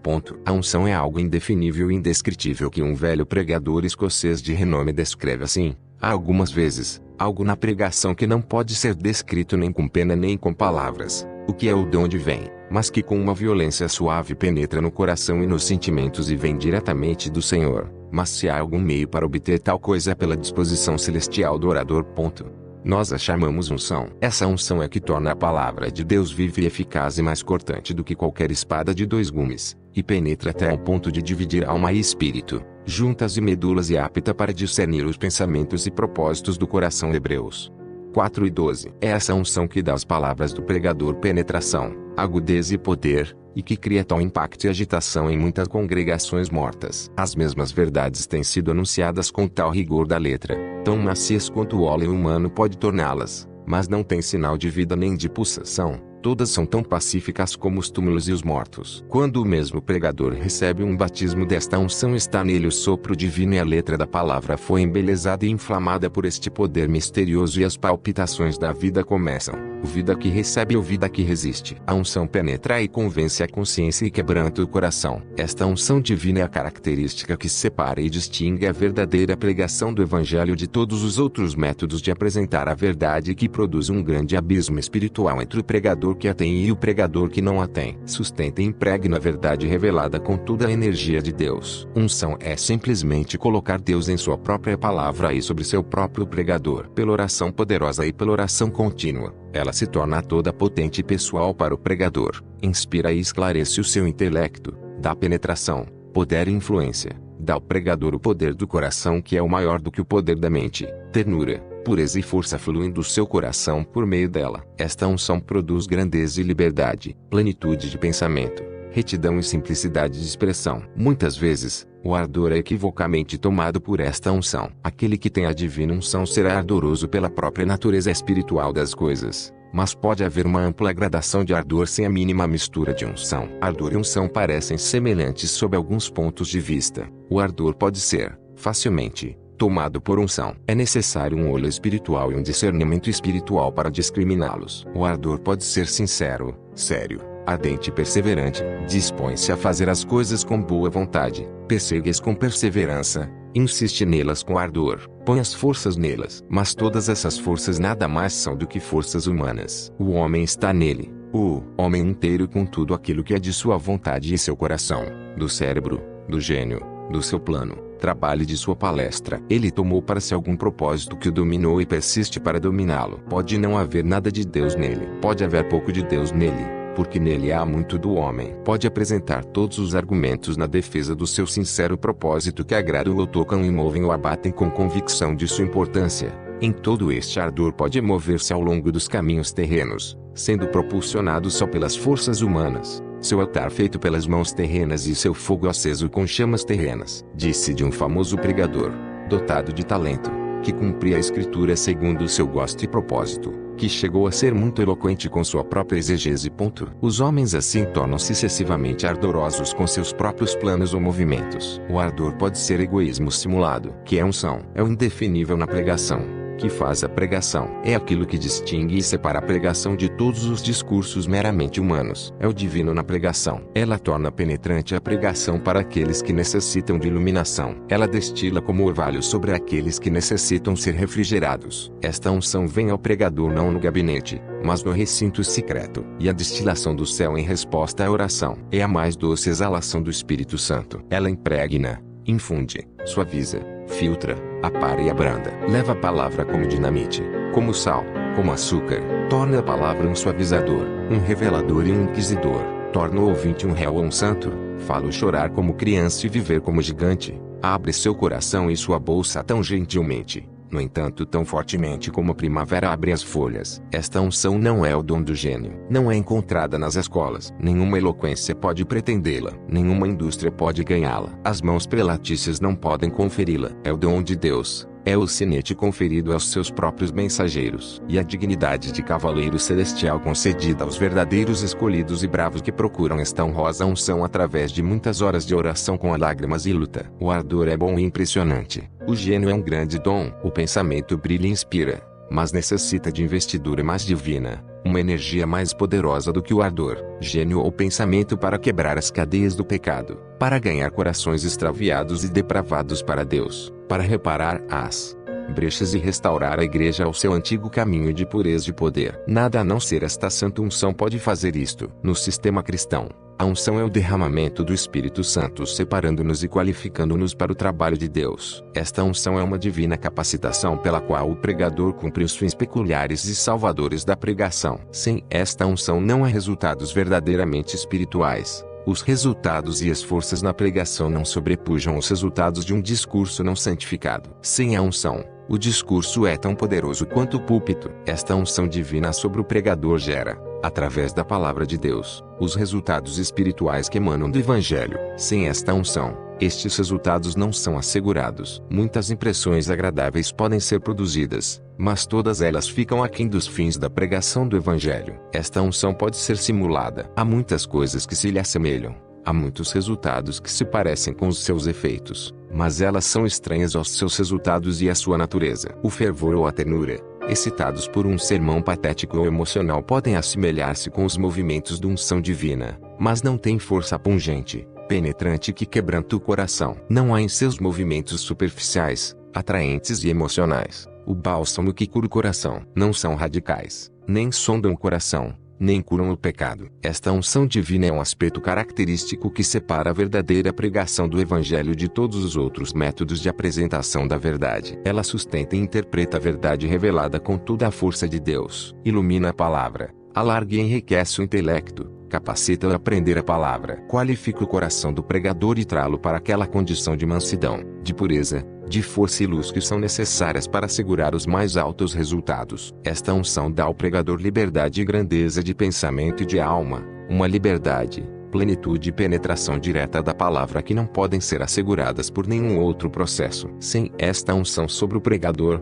o Evangelho não tem mais poder para propagar-se do que qualquer outro sistema de verdade. Este é o selo do seu caráter divino. A unção no pregador coloca Deus no Evangelho. Sem a unção, Deus está ausente e o Evangelho é abandonado às forças inferiores e insatisfatórias que a ingenuidade, o interesse ou os talentos dos homens podem criar para dar força e projeção às suas doutrinas. É neste aspecto que o púlpito falha, mais do que em outro qualquer aspecto. Justamente neste ponto mais importante é que ele falha. O estudo pode ter brilho e eloquência, pode agradar e encantar, o sensacionalismo ou os métodos menos ofensivos podem atrair os homens em massa. O poder mental pode impressionar e dar força à verdade com todos os seus recursos, mas sem esta unção, cada uma destas coisas e todas elas serão somente como o assalto das águas embravecidas sobre um Gibraltar. Borrifo e espuma podem cobrir, mas as rochas ainda estão lá sem ser movidas e inamovíveis. O coração humano não pode ser varrido da sua dureza e pecado por estas forças humanas. Como essas rochas não podem ser varridas pelas ondas incessantes do oceano, esta unção é a força de consagração e sua presença. A prova contínua dessa consagração é esta divina unção no pregador que assegura sua consagração a Deus e a sua obra. Outras forças e motivos podem chamá-lo para a obra, mas só esta é a consagração. Uma separação para o trabalho de Deus pelo poder do Espírito Santo é a única consagração reconhecida por Deus como legítima. A unção,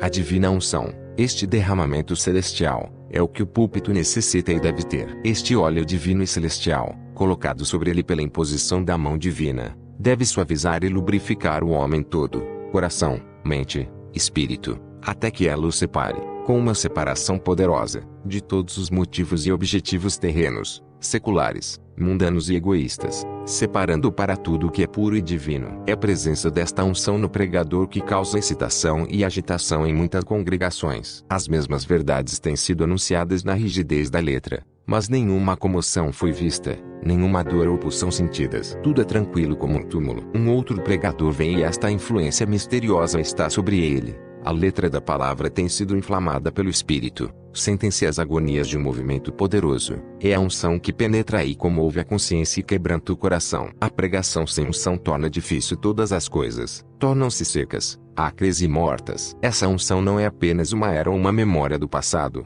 É um fato presente, notado e cônscio. Pertence à experiência do homem assim como a sua pregação. É ela que o transforma na imagem do seu divino mestre, assim como pela qual declara as verdades de Cristo com poder. É de tanto poder no seu ministério que tudo mais parece fraco e vão sem ela, e sua presença compensa a ausência de todas as outras forças mais fracas. Esta unção não é um dom inalienável, é um dom condicional e sua presença é perpetuada e intensificada pelo mesmo processo pelo qual foi no começo conseguida, pela oração incessante a Deus, pelo ardente anseio para com Deus, estimando-a, buscando-a com ardor incansável, considerando tudo mais perdido e falho sem ela. Como e de onde vem essa unção? Diretamente de Deus em resposta à oração. Só os corações que oram são os corações repletos desse óleo santo. Somente os lábios que oram são ungidos com essa divina unção. Oração, muita oração, é o preço da unção de pregar. A oração, muita oração é a única condição para conservar esta unção. Sem a oração incessante, a unção nunca virá a um pregador. A unção, tal como um maná desnecessariamente colhido, sem a perseverança na oração, cria bichos. 11. O exemplo dos apóstolos. Dê-me uma centena de pregadores que nada temem a não ser o pecado, nada desejam a não ser Deus, e não me importa se são clérigos ou leigos. Somente tais pessoas abalarão os portões do inferno e estabelecerão o reino dos céus sobre a terra. Deus nada fez a não ser em resposta à oração. Worsley. Os apóstolos conheciam a necessidade e o valor da oração para o seu ministério. Reconheceram que a sua nobre missão como apóstolos, em lugar de aliviá-los da necessidade da oração, impeliu-os a ela como uma necessidade mais urgente. Assim eles foram excessivamente zelosos para que alguma outra tarefa importante não viesse esgotar seu tempo e impedisse a sua oração como deviam fazer. Assim, escolheram leigos para cuidar dos deveres delicados e crescentes de ministrar aos pobres, a fim de que eles, os apóstolos, pudessem, sem empecilho, perseverar na oração e no ministério da palavra. Atos dos Apóstolos 6:4. Colocaram a oração em primeiro lugar e deram ênfase à sua posição com respeito à oração. Entregaram-se a ela, tornando-a uma tarefa, sujeitando-se a ela, dando-lhe fervor, urgência, perseverança e tempo. Como os santos apóstolos se devotaram a este divino trabalho da oração, orando abundantemente dia e noite, diz Paulo. Mas nós perseveraremos na oração. Foi a resolução dos dedicados apóstolos. Como estes pregadores do Novo Testamento se entregaram à oração pelo povo de Deus. Como apresentaram Deus às suas igrejas, com toda a plenitude, por suas orações. Estes santos apóstolos não tinham a presunção de que haviam satisfeito seus altos e solenes deveres pela entrega fiel da palavra de Deus, mas sua pregação, pelo ardor e insistência de suas orações, ficou gravada nas mentes dos ouvintes e produziu efeitos. A oração apostólica era tão determinante, árdua e imperativa como a pregação. Oravam poderosamente, de dia e de noite, para trazer seu povo aos lugares mais altos da fé e santidade. Oravam mais poderosamente para conservá-lo nesta atitude espiritual. O pregador que nunca aprendeu, na escola de Cristo, a nobre e divina arte da intercessão pelo seu povo, nunca aprenderá a arte da pregação, mesmo que conheça muito bem as regras da homilética. Seja o mais dotado gênio na confessão do sermão e na transmissão. As orações dos santos líderes apostólicos fizeram muito para tornar santos aqueles que não eram apóstolos. Se os líderes da igreja, nos anos posteriores, tivessem sido tão cuidadosos e fervorosos em suas orações pelo seu povo, como os apóstolos, os tempos tristes e tenebrosos do mundanismo e apostasia não teria manchado a história, ofuscado a glória e detido o avanço da igreja. A oração apostólica faz santos apostólicos e conserva os tempos apostólicos de pureza e poder da igreja. 12. O que Deus quer que nós façamos. Se alguns cristãos, que se têm queixado dos seus ministros, tivessem dito e agido menos diante dos homens e tivessem se aplicado com todo o seu poder em clamar a Deus pelos seus ministros, teriam, por assim dizer, levantado e agitado o céu com suas orações humildes, fervorosas e incessantes em favor deles e teriam tido muito maior sucesso. Jonathan Edwards. De algum modo, a prática de orar em particular pelo pregador tem caído no desuso ou tem sido menosprezada. De vez em quando, ouvimos a denúncia de que orar pelo ministro é fazer declaração pública da sua ineficiência, e pô-lo em descrédito. Isso talvez ofenda o orgulho da erudição e da autossuficiência, mas estas coisas devem ser ofendidas e desaprovadas num ministério que é tão desleixado a ponto de permitir a sua existência. A oração, para o pregador, não é um simples dever de sua profissão, um privilégio, mas é uma necessidade. O ar não é mais necessário aos pulmões quanto a oração é para o pregador. É absolutamente necessário que o pregador ore. É uma necessidade absoluta que se ore pelo pregador. Estas duas proposições estão unidas com um laço que nunca deve conhecer o divórcio. O pregador deve orar. Deve-se orar em favor do pregador. Nelas está encerrada toda a oração que ela pode fazer e todas as orações que se pode fazer por ele para enfrentar as terríveis responsabilidades e conseguir o maior e mais verdadeiro sucesso na sua grande obra. O verdadeiro pregador, depois do cultivo do espírito e da oração em si mesmo, na forma mais intensa, anseia com grande veemência as orações do povo de Deus. Quanto mais santo for o homem, mais estimará a oração. Quanto mais claro ele vir que Deus se entrega a si mesmo, que ora que a medida de relevação divina à alma é proporcional à aspiração da alma, mais importunará a Deus em oração. O caminho da salvação não se encontra no coração que não ora. O Espírito Santo nunca habita no coração sem oração. A pregação nunca edifica uma alma sem oração. Cristo desconhece os cristãos sem oração. O Evangelho não pode ser espalhado por um pregador que não ora. Dons, talentos, educação, eloquência, vocação não podem abater a exigência da oração, mas somente intensificar a necessidade de o pregador orar e receber orações em seu favor. Quanto mais os olhos do pregador estiverem abertos para a natureza, responsabilidades e dificuldades da sua obra, mais ele verá e, se for um verdadeiro pregador, mais sentirá a necessidade de orar, não só um desejo crescente de orar, mas chamar outros para ajudá-lo com suas orações. Que nobreza de alma, que pureza e elevação de motivos, que desinteresse, que sacrifício próprio, que dedicação exaustiva, que ardor de espírito, que tato divino constituem os requisitos para ser intercessor dos homens. O pregador deve entregar-se à oração pelo seu povo, não para que eles sejam salvos simplesmente, mas para que sejam poderosamente salvos. Os apóstolos entregaram-se à oração para que os seus santos pudessem ser perfeitos, não para que tivessem uma pequena experiência das coisas de Deus, mas para que eles fossem cheios de toda a plenitude de Deus. Efésios 13:19. Paulo não ficou na sua pregação apostólica para assegurar este fim, mas por causa disto se pôs de joelhos perante o Pai de nosso Senhor Jesus Cristo. Efésios 13:14. A oração de Paulo levou os convertidos pela sua instrumentalidade muito mais longe no caminho da santidade do que a sua pregação. Epáfras fez muito mais pela oração em favor dos santos de Colossos do que por sua pregação. Esforçou-se fervorosamente sempre na oração por eles, para que eles se conservassem firmes, perfeitos e convictos em toda a vontade de Deus. Colossenses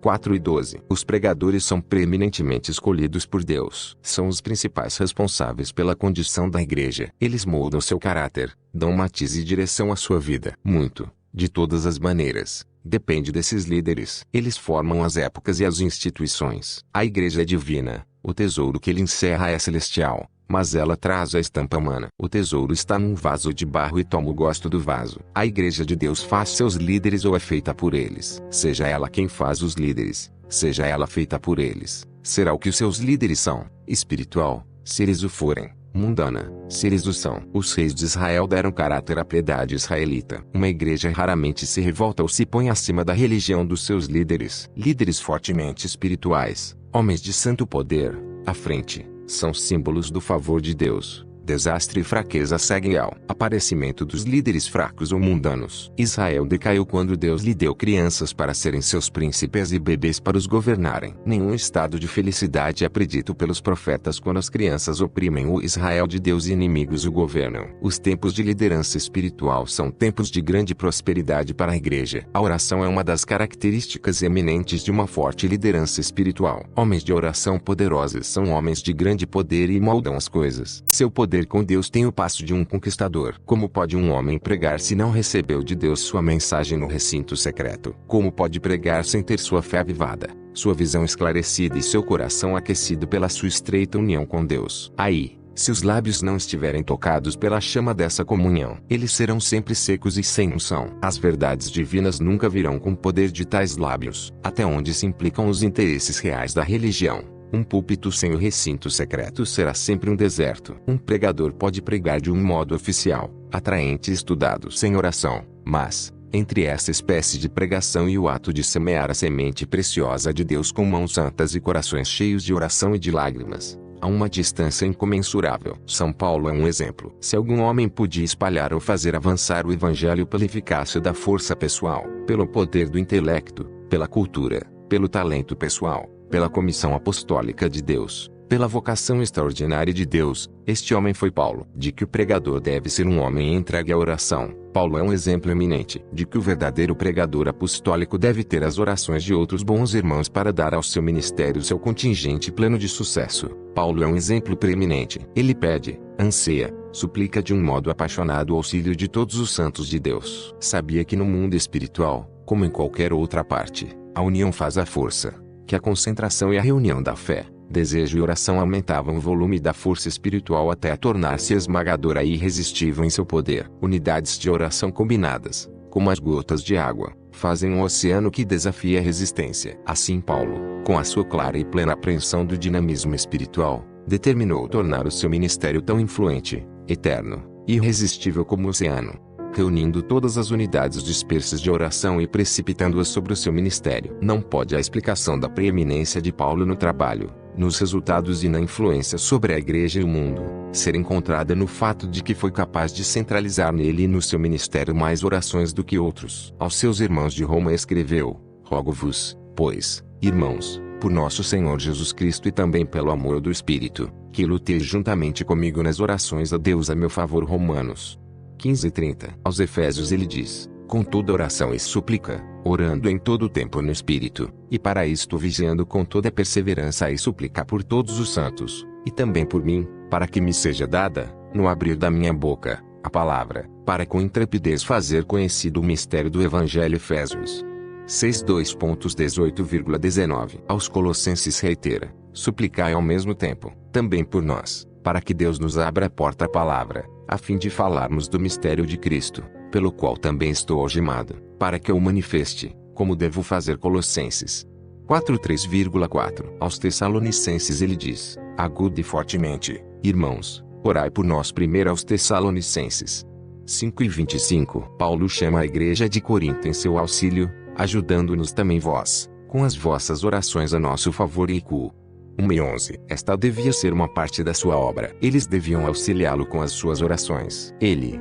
num apelo adicional e final à igreja de Tessalônica, acerca da importância e necessidade de suas orações, dizia: finalmente, irmãos, orai por nós, para que a palavra do Senhor se propague, e seja glorificada, como também está acontecendo entre vós, e para que sejamos livres dos homens perversos e maus, porque a fé não é de todos. ETs 3:1,2. Inculca nos Filipenses que todas as suas provações e oposição podem tornar-se meios para a expansão do Evangelho pela eficiência de suas orações por ele. Filemão estava preparando um alojamento para ele, pois através da sua oração Paulo iria ser seu hóspede. A atitude de Paulo nesta questão ilustra a sua humildade e sua profunda penetração nas forças espirituais que projetam o Evangelho. Mais do que isto, ensina uma lição para todos os tempos que, se Paulo dependia tanto das orações dos santos de Deus para dar êxito ao seu ministério, quão maior deve ser a necessidade de que as orações dos santos de Deus sejam centralizadas sobre o ministério hoje. Paulo não pensou que esta urgente súplica por oração viesse rebaixar a sua dignidade, diminuir sua influência ou depreciar sua piedade. Que importa se o fez? Perca-se a dignidade, destrua-se a influência, prejudique-se a sua reputação. Ele devia ter suas orações. Vocacionado, comissionado, e sendo principal entre os apóstolos como ele era, todo o seu equipamento era imperfeito sem as orações do seu povo. Escreveu cartas para todos os lugares, instando com eles para orar em seu favor. Orai pelo vosso pregador, orai por ele em secreto. As orações públicas têm pouco valor a menos que estejam fundamentadas e seguidas pela oração particular. Aqueles que oram pelo pregador serão para ele o que Arão e Hur foram para Moisés. Sustentaram suas mãos levantadas e decidiram a batalha que se travava encarniçadamente em seu redor. A súplica e o propósito dos apóstolos foram fazer a igreja orar. Não ignoraram o lugar que a atividade, a capacidade e obras religiosas ocupavam na vida espiritual, mas nenhuma, nem todas elas, na estima urgência apostólica, podiam, de maneira alguma, comparar-se à necessidade e importância da oração. As mais sagradas e urgentes súplicas foram empregadas, as mais fervorosas exortações, as mais compreensivas e despertadoras palavras foram pronunciadas para reforçar a importantíssima obrigação e necessidade da oração. Porém os homens em todo lugar, é o cuidado do esforço apostólico e a nota-chave do sucesso apostólico. Jesus Cristo havia se esforçado para fazer isso nos dias de seu ministério pessoal, de maneira que ele foi movido por infinita compaixão nos campos maduros da terra que se perdiam por falta de trabalhadores. E pausando em suas próprias orações, ele procurou despertar as sensibilidades embotadas de seus discípulos para o dever da oração conforme lhes confiou. Rogai, pois, ao Senhor da seara que mande trabalhadores para a sua seara. Mateus 9:38. Disse-lhes Jesus uma parábola sobre o dever de orar sempre e nunca esmorecer. Lucas 18:1. Nossas devoções não se medem pelo relógio, mas o tempo está na sua essência. A habilidade para esperar e permanecer, e insistir, pertence essencialmente à nossa comunhão com Deus. A precipitação, que imprópria e daninha em todo lugar ou em extensão mais alarmante na grande ocupação de comunhão com Deus. Devoções curtas são a ruína da profunda piedade. Quietude, alcance, fortaleza nunca são os companheiros da precipitação. As devoções curtas arrefecem o vigor espiritual, detêm o progresso espiritual, carcomem os fundamentos espirituais, crestam a raiz e a flor da vida espiritual. Elas são a fonte prolífica da apostasia, segura indicação de uma piedade superficial. Elas defraudam, mirram, apodrecem a semente e empobrecem o solo. É verdade que as orações bíblicas em palavras impressas são curtas, mas os homens de oração da Bíblia estavam com Deus através de muitas horas de lutas doces e santas. Ganharam por poucas palavras, mas por longa espera. As orações de Moisés registradas podem ser curtas, mas orou a Deus com jejum e poderoso clamor por 40 dias e 40 noites. A exposição da oração de Elias pôde condensar-se em uns poucos e breves parágrafos, mas sem dúvida Elias, que quando orando orava, empregou muitas horas em luta impetuosa e elevada comunhão com Deus, antes que pudesse com segura intrepidez dizer a Acabe: nem orvalho nem chuva haverá nestes anos segundo a minha palavra. 1 de Reis 17:1. O sumário verbal das orações de Paulo é curto, mas Paulo orava dia e noite com grande instância. 1 aos Tessalonicenses 13:10. O Pai Nosso é um divino epítome para lábios infantis, mas o homem Jesus Cristo orou muitas noites inteiras, antes que sua obra fosse realizada, e suas devoções de toda a noite longamente sustentadas deram à sua obra seu acabamento e perfeição, e ao seu caráter a plenitude de glória de sua divindade. A obra espiritual é uma obra desgastante e aos homens repugna-lhes fazê-la. A oração, a verdadeira oração, custa um preço de sérias atenções e de tempo que a carne e o sangue não estimam. Poucas pessoas são feitas de tão forte fibra que queiram fazer tão custoso gasto,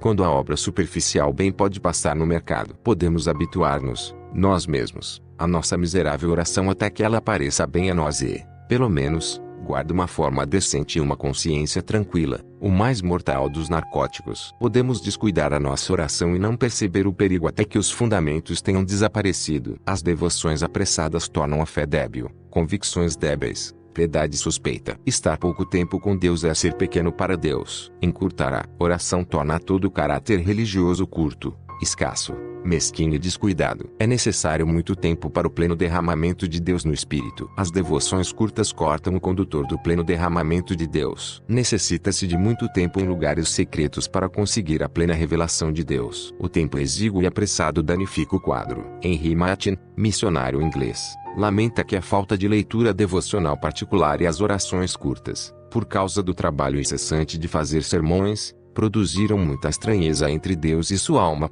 Julgou que havia dedicado demasiado tempo às ministrações públicas e muito pouco tempo à comunhão particular com Deus. Ficou impressionado com a necessidade de separar tempo para o jejum e devotar tempo à oração solene. Como resultado disso, ele relata: fui auxiliado esta manhã a orar por 2 horas. William Wilberforce, o companheiro dos reis, diz: devo reservar mais tempo para as devoções particulares. Tenho vivido demasiado em público e para mim, o encurtamento das devoções particulares mata a alma de fome, ela se torna pobre e lânguida. Tenho estado velando até altas horas da noite.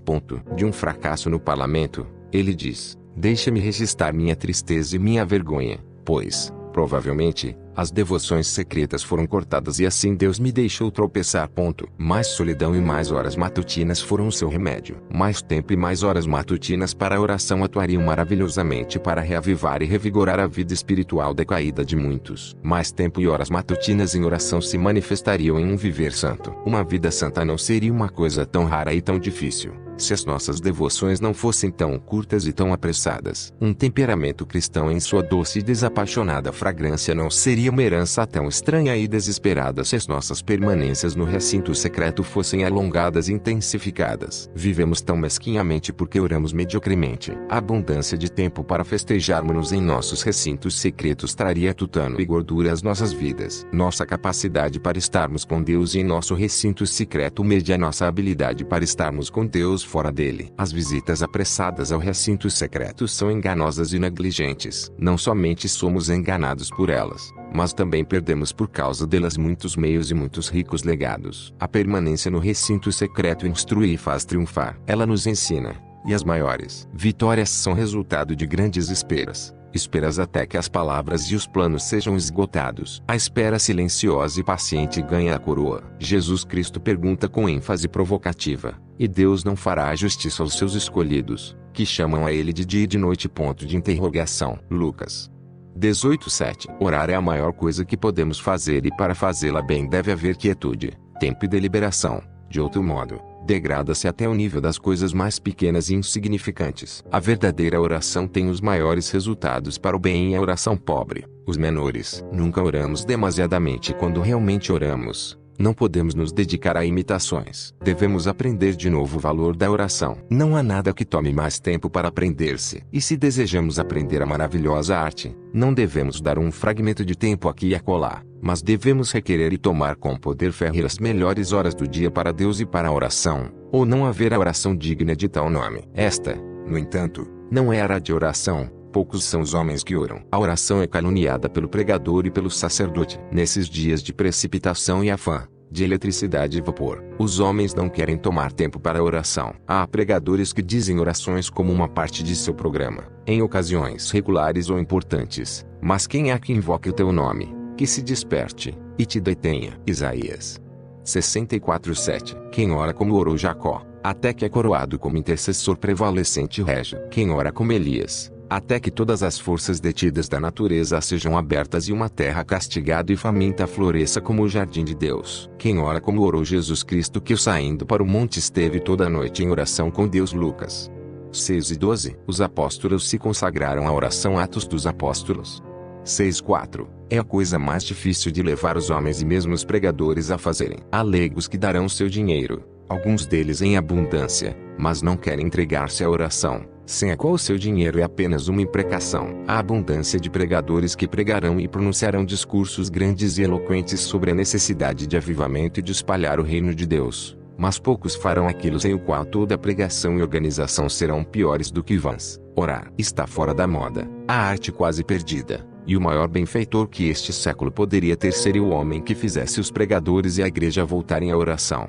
Os apóstolos podiam adquirir apenas os reflexos da grande importância de oração antes do Pentecostes. Mas o Espírito, vindo e enchendo no Pentecostes, elevou a oração à sua posição vital e toda dominante no Evangelho de Cristo. O chamado, agora, a cada santo para oração é o apelo clamoroso e exigente do Espírito. A piedade dos santos é feita, refinada e aperfeiçoada pela oração. O evangelho move-se com passo lento e tímido quando os santos não estão orando de manhã, de tarde e por longo tempo. Onde estão os líderes cristãos que podem ensinar os santos modernos a orar e colocá-los na obra? Estamos cientes de que estamos levantando um grupo de santos sem oração? Onde estão os líderes apostólicos que podem pôr o povo de Deus a orar? Deixe-os vir à frente e fazer a obra. Será a maior obra que se pode fazer. O incremento das facilidades educacionais e o grande incremento de força monetária serão a mais cruel blasfêmia à religião, se eles não forem santificados por mais e melhor oração do que a que estamos fazendo. Mas oração não virá como uma coisa natural. Nada senão um esforço específico de uma liderança que ora terá proveito. Os chefes devem orientar,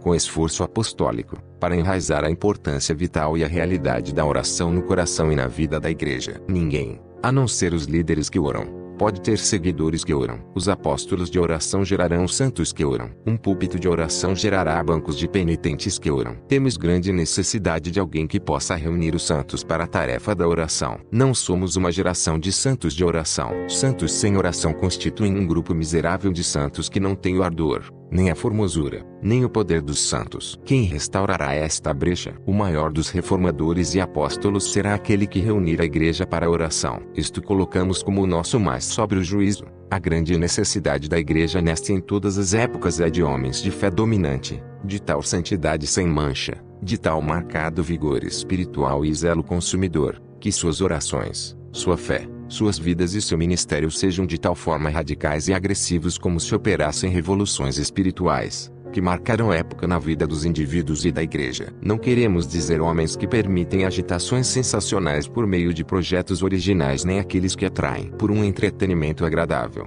mas homens que podem agitar as coisas e operar revoluções pela pregação da palavra de Deus e pelo poder do Espírito Santo. Revoluções que transformam a corrente inteira dos fatos. A capacidade natural e as vantagens educacionais não figuram como fatores nesta questão, mas capacidade pela fé, a capacidade de orar, o poder da inteira consagração, a habilidade da pequenez própria, uma absoluta perda do eu na glória de Deus e uma constante e insaciável busca e aspiração de toda a plenitude de Deus. Homens que podem inflamar a igreja para Deus, não de uma maneira turbulenta e ostentosa, mas com um intenso e silencioso calor que derrete e move todas as coisas para Deus, são necessários. Deus pode operar maravilhas, se ele puder encontrar um homem conveniente. Os homens podem operar maravilhas, se puderem encontrar Deus que os guie. A completa dotação de espírito que revira o mundo de cima para baixo, seria eminentemente útil nestes últimos dias. Homens que podem agitar as coisas poderosamente para Deus, cujas revoluções espirituais mudam o aspecto inteiro das coisas, são a necessidade universal da igreja. A igreja nunca tem estado sem estes homens. Eles adornam sua história. Eles constituem os milagres que provam a divindade da igreja. Seus exemplos e histórias são uma inspiração inesgotável e bendita. Um aumento de seu número e poder deveria ser objeto de nossas orações. Aquilo que foi feito nas coisas espirituais pode ser feito novamente e ser feito melhor. Esta foi a visão de Cristo. Ele disse: em verdade vos digo que aquele que crê em mim, fará também as obras que eu faço, e outras maiores fará, porque eu vou para junto do Pai. João 14 e 12. O passado não esgotou as possibilidades nem as exigências para fazer grandes coisas para Deus. A igreja que depende do seu passado histórico para os seus milagres de poder e graça, é uma igreja falida. Deus necessita de homens eleitos, homens dos quais o eu e o mundo saíram para uma severa crucificação, por uma bancarrota que tão totalmente arruinou o eu e o mundo que não há nem esperança nem desejo de restaurá-los. Homens que por esta insolvência e crucificação voltaram para Deus os corações perfeitos. Oremos ardentemente a fim de que as promessas de Deus concernentes à oração possam ser mais do que realizadas. Sobre o autor Edward McKendrey Bondes, ministro metodista e escritor devocional, nasceu em 15 de agosto de 1835, em Shelby County, Missouri, e morreu em 24 de agosto de 1913. Estudou direito e aos 21 anos de idade já estava praticando a advocacia. Após advogar por 3 anos, começou a pregar na Igreja Episcopal Metodista do Sul. No tempo de seu pastorado em Brunswick, Missouri, foi declarada uma guerra, e ele foi feito prisioneiro de guerra por rejeitar fazer o juramento de lealdade ao governo federal. Depois de solto, ele serviu como capelão do 5º Regimento de Missouri, para o exército confederado, até o término da guerra, quando capturado e mantido como prisioneiro em Nashville, Tennessee. Após a guerra terminar, Bonds serviu como pastor de igrejas em Tennessee, Alabama, IST. Louis, Missouri, gastou os últimos 17 anos de sua vida com sua família em Washington, Geórgia, escrevendo seus livros sobre vida espiritual. Seu fervor e profunda devoção à oração são misturados com uma influência da teologia reformada, que é evidente em suas muitas obras. Títulos: Essentials of Prayer, The Necessity of Prayer, Obtaining Answers to Prayers, The Possibilities of Prayer, Power Through Prayer, Purpose in Prayer, The Reality of Prayer, Winning the Invisible War. O presente audiobook não tem qualquer motivação ou intuito comercial. Tem apenas como objetivo ajudar a muitas pessoas, especialmente aqueles que têm deficiência visual, analfabetismo ou outras dificuldades de leitura. Por sua vez, tem como intuito, igualmente, ser uma ferramenta, não comercial, para a instrução, ensino e aculturação. Que Deus o abençoe. Só lhe deu glória.